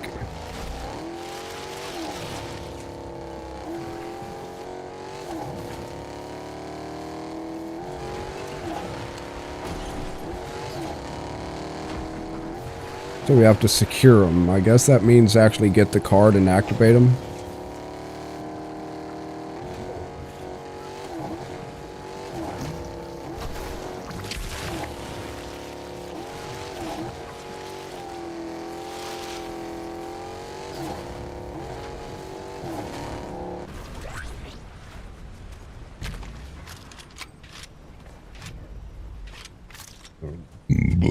Root beer burps. Gotta love them.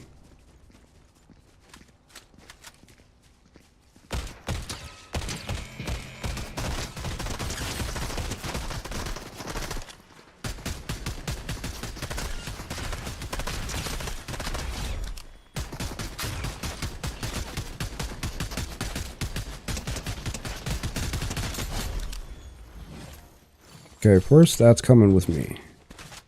We'll double back for that slurp juice in a second.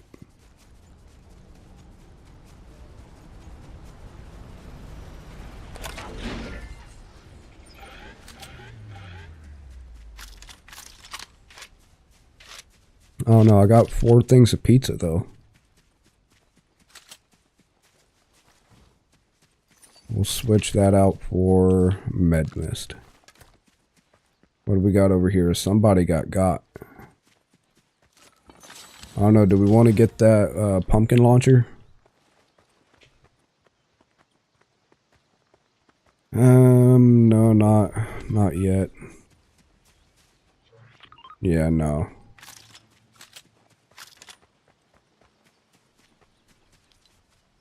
If I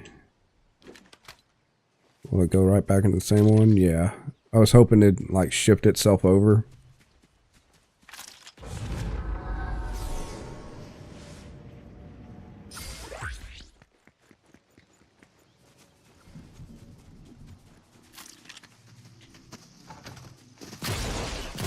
Are you serious right now? He was one shot. He had 6 HP left. Oh my god.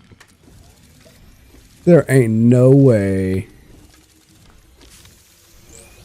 Dude. I was right there too.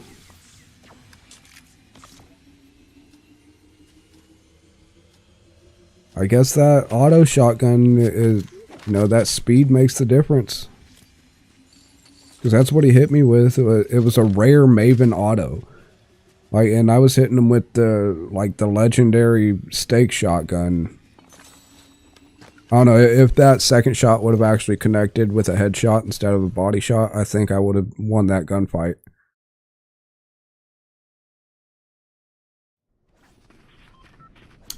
Oh well.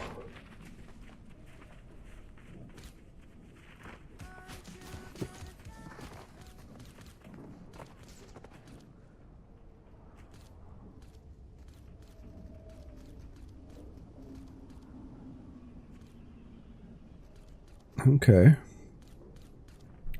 That's cool.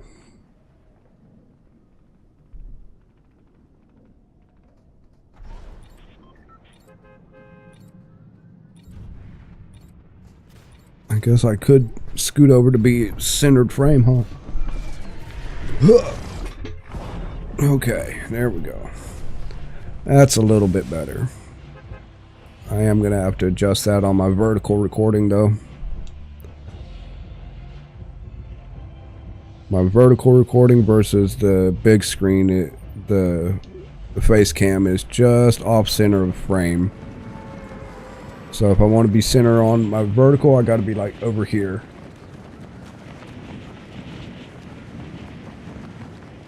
I'll get it all squared away eventually.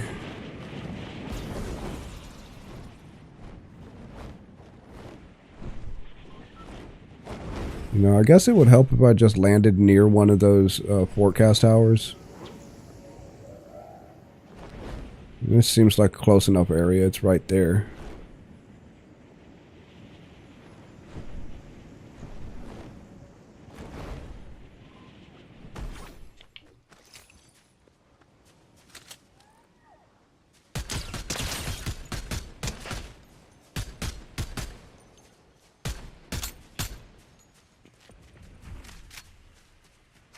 Yeah, there's no way I'm going to be able to take them from over here using a common twin mag.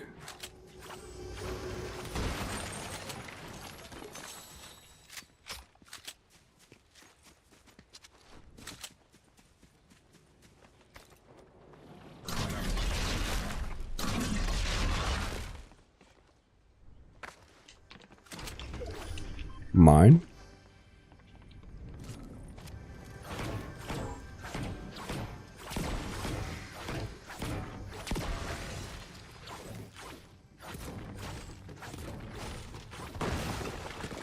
Ooh, gold. Don't mind if I do. Take that turret.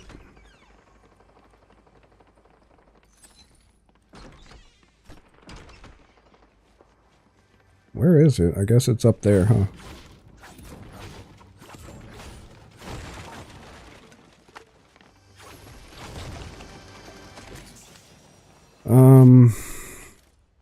I'll switch that out.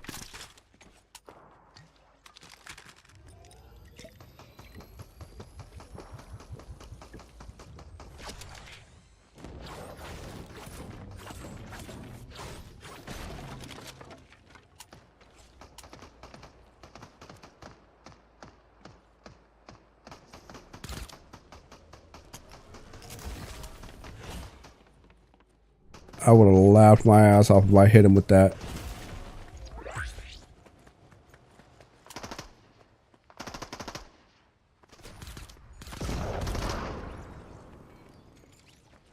Oh, there's our friend.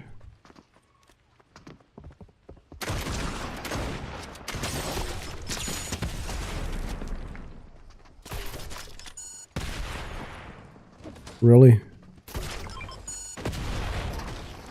Why are they not landing?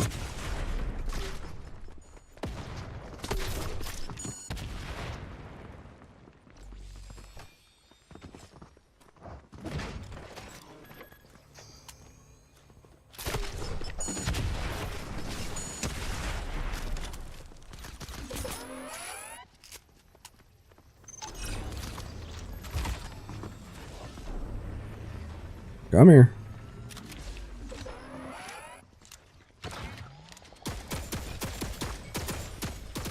Where'd he go?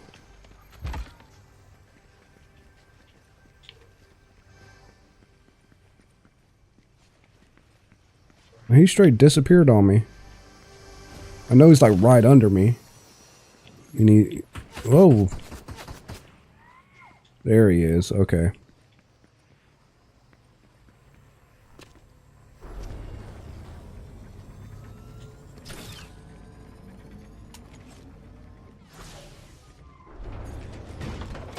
Not really where I wanted to put you.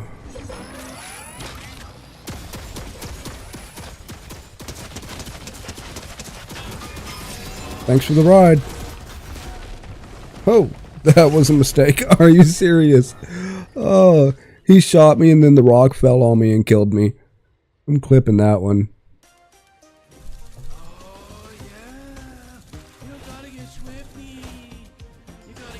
Yeah, you deserve that emote, buddy.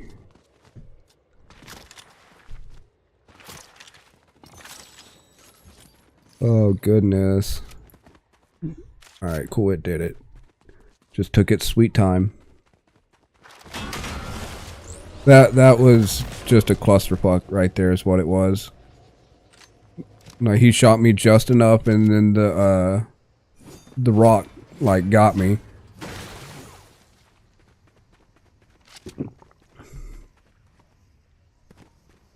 Why did that record twice though? Oh, I remember what I did. I got one set up to record an MP4 and the other set up to record a MKV file. Because the MKV file, I guess, a little close there. MKV file is, from what I gathered, it's easier to recover in case like something gets corrupted and goes wrong during the like saving recording process, versus like an MP4 file. One, like if you're trying to save it, record it, and do all that kind of stuff, once it records and gets corrupted, it's corrupted. There's no way you can go back and save it. But that MKV file, at least through OBS, if it does happen to get corrupted, I guess, I don't know how, but I guess there's a way that you can go back and uncorrupt it, you know, like it's recoverable, whereas like the MP4 isn't. Alright, there's our tower, so we'll loot up here. So now whenever I hit record on my long form or my vertical backtrack thing, any kind of time it just does record from OBS, it's going to record it twice. Excuse me. Been burping up a storm today. It's that damn root beer.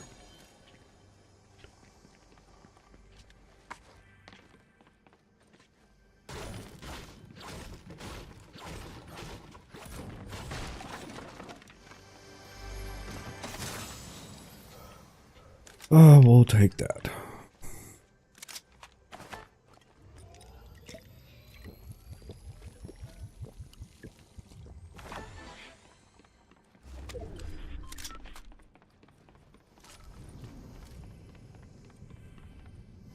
Ooh, we got a rare chest. Someone's still trying to come in. Really, a sniper rifle? It's gross. I'm not a fan of those suppressed snipers. I mean, they hit hard, but it's bolt action, so it's slower than even a semi-auto. We'll take it just to fill a hole.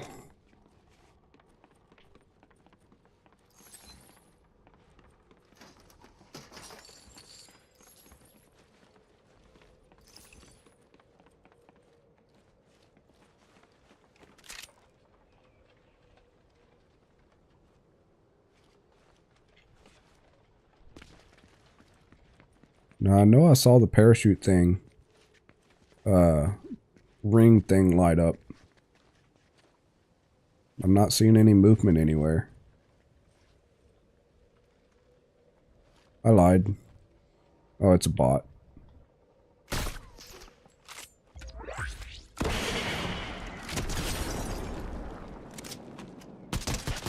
Oh, wifey is home.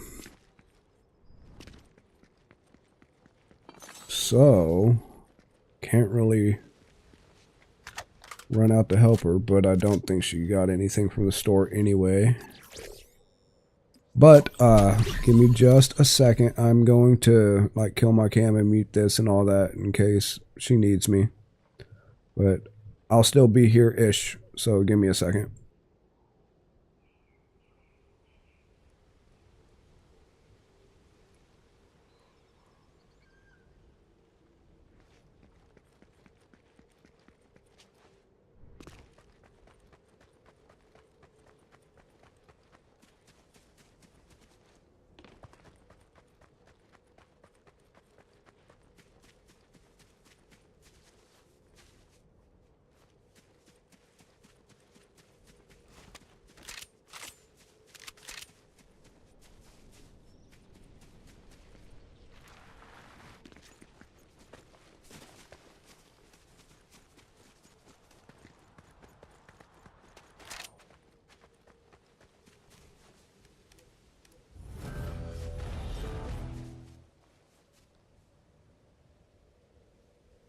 Okay, I'm back.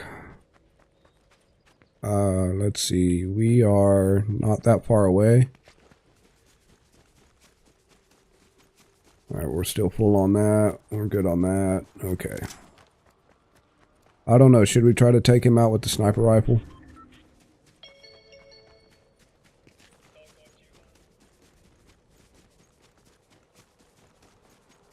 Let's rotate up this way.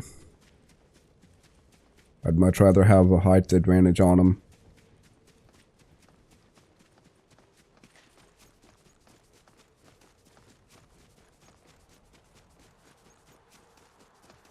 I'm pretty sure that's him shooting over there.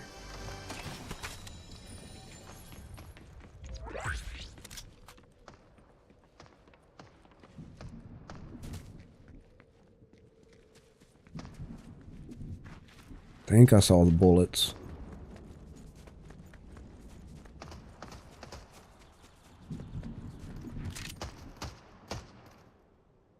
Oof. He is not a happy camper at all.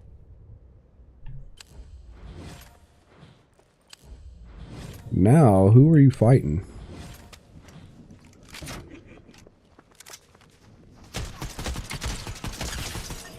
That guy. Oh, that's a two-piece. I'll take it.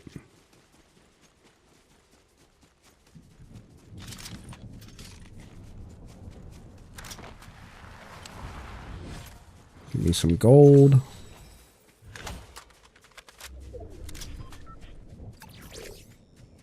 We'll run with the sprint lines.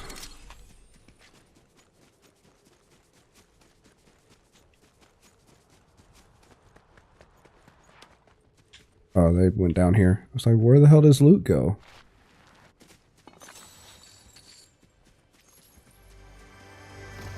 I need some keys is what I need. Not for here. And switch this sniper out for the broom. I don't know, the sniper did like hurt him. Like you saw a lot, but I don't know, I'm still just not a big fan of it.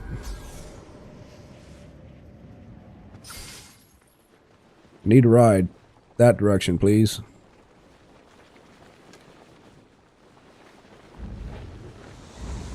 Going up. Whee! Okay.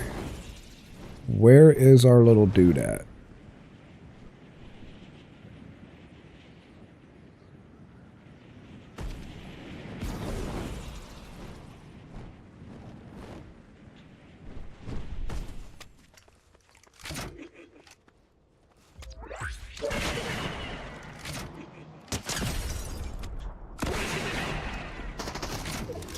I missed.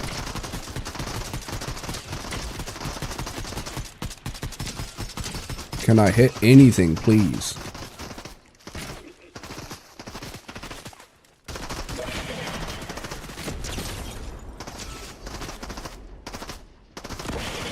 I almost hit the ground right in front of me. That would have sucked.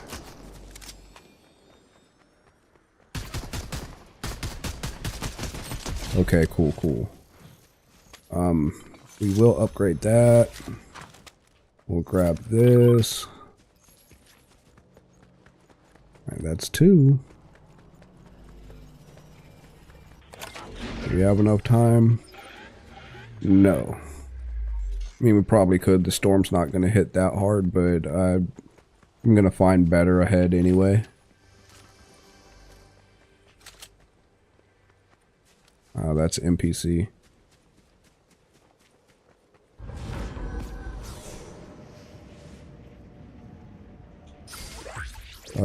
Yeah, we need that.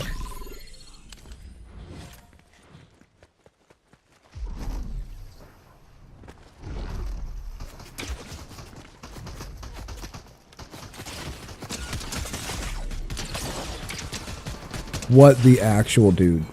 Okay, I was about to say what he hit me with, but that legendary combat SMG is like way overpowered for what it is. It shoots faster than the AR. It's still got just about the same amount of range on it as far as I could tell.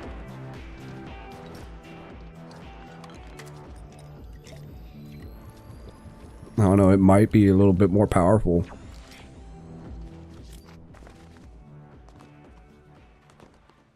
I don't know, where would one find, what do you call it? The stats. Like the, for distance, like what do you call it? There's a word I'm looking for that I can't think of, but it's basically where it tells you the layout of the damage profile of each of the weapons. Like if you hit in the torso, it's going to be this much at this range, or if you get a headshot at this range, it's going to be this much. You know what I mean?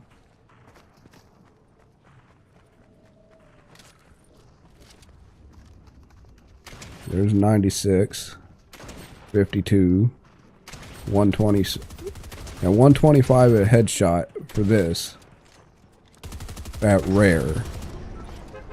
So you figure a legendary one's going to be hit a little harder, probably we'll say like 150, but I'm just guessing. But, you know, a list of like each of the weapons doing that kind of hit profile. You know, if I could find the actual list of them, that would be beneficial.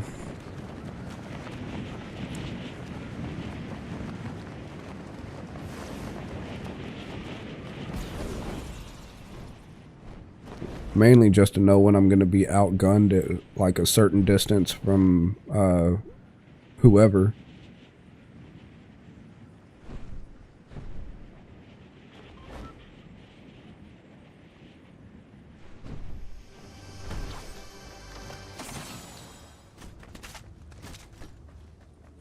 Any keys? I doubt it.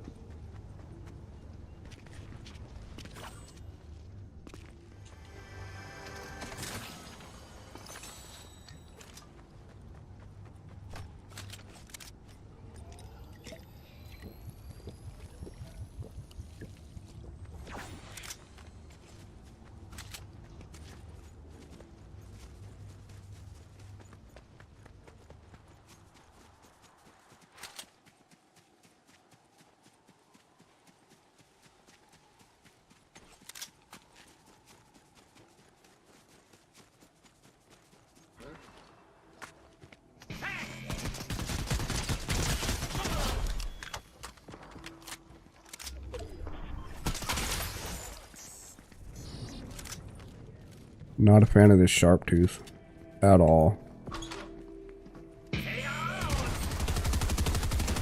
It's way too slow on the reload.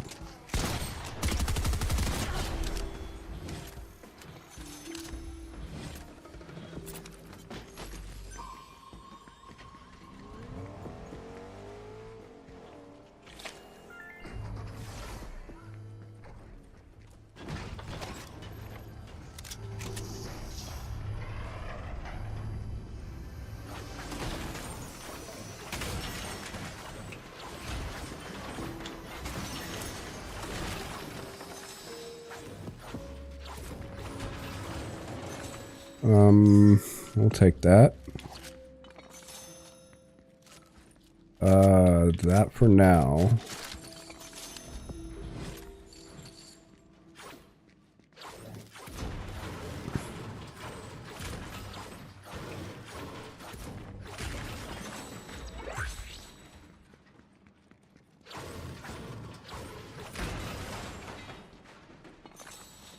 Yeah, we'll take our little stake shotgun.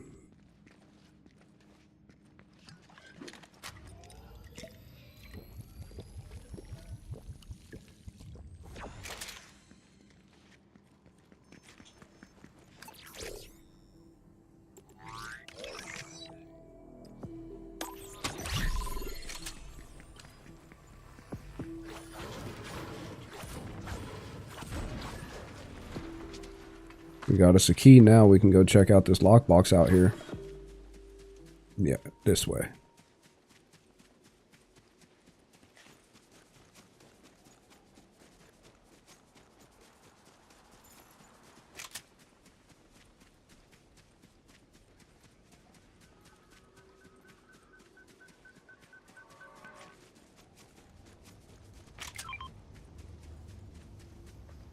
Nothing really worth it, to be honest. I mean, in most the pumpkin launcher. But I got this legendary grenade launcher that's a little bit better than that is, I think. And it doesn't have the range that the pumpkin launcher has, but it's got the knockdown power.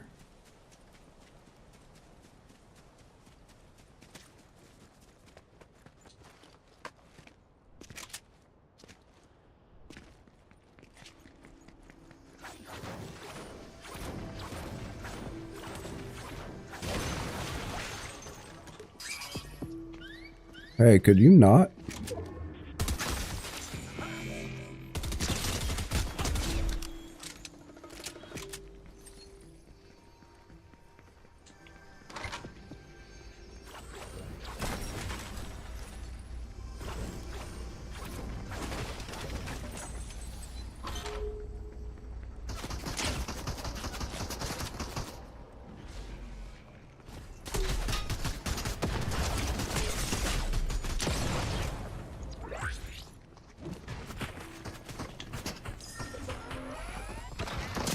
Whatever, dude. With the uncommon at that, there ain't no way. Yeah, I think I might go ahead and call it here, to be honest. I can kind of feel my energy dropping already, and I might be a bit late to make a cup of coffee. Like 7:30. Need one more of those. Survive a couple storms. Yeah, I'll probably end up getting those off stream. Got nowhere near any of my mythic stuff to get that golden llama.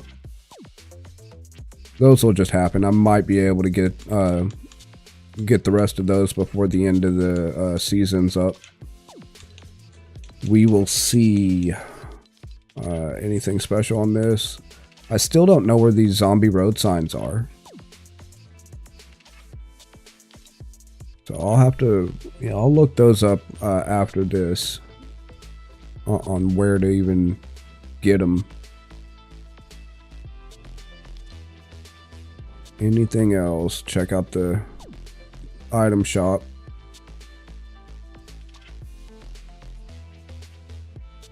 Oh, that's wicked looking.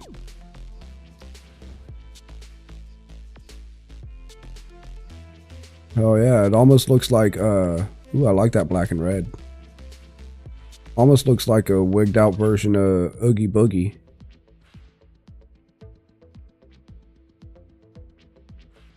Kinda wish I had the V-Bucks for that. Mainly for that one. That red and black one looks slick.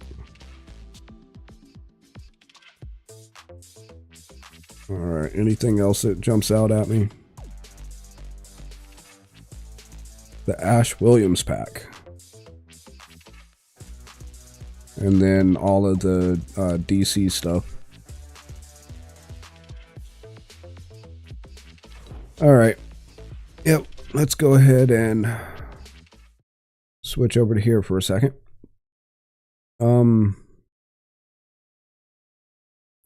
Yeah, I don't really know how to do the whole raid thing on here, and it's just a handful of us here anyway, so it's not going to make that big of a difference if I'm being real. At least as of yet. We will be doing that in the future as we grow, though. If you haven't already, hit the like button, subscribe. It goes like so farther than you realize for a YouTube creator. That, like, yeah, it goes a tremendously long way in the algorithm. If you have any questions or comments on the kick stuff that we talked about earlier, or anything in general, please don't be afraid to leave a comment down below. Let's see. Yeah, if there's anything that you would like to see me make a video on, or, rant about while streaming, again, like, leave a comment, link it if you can, or whatever, or find a way to get in touch. I am on Instagram.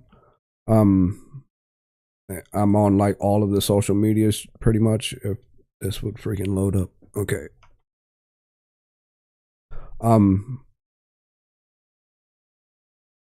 There we go.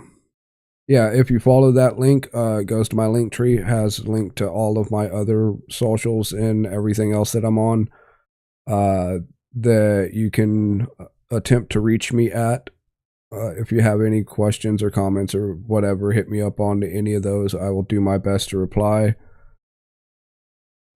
Can't say exactly when I'll reply, but I will do my best to.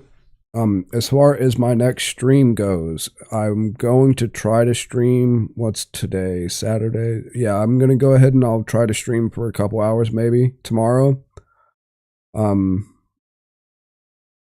I am going to try to put together some type of video in the next couple days to get out. It might be Fortnite related, I don't know, but it's going to be long form.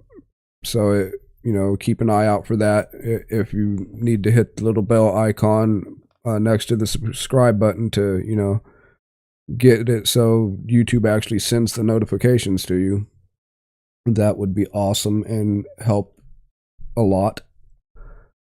But all that being said, let's go ahead and you gonna do music? Yeah, okay, cool.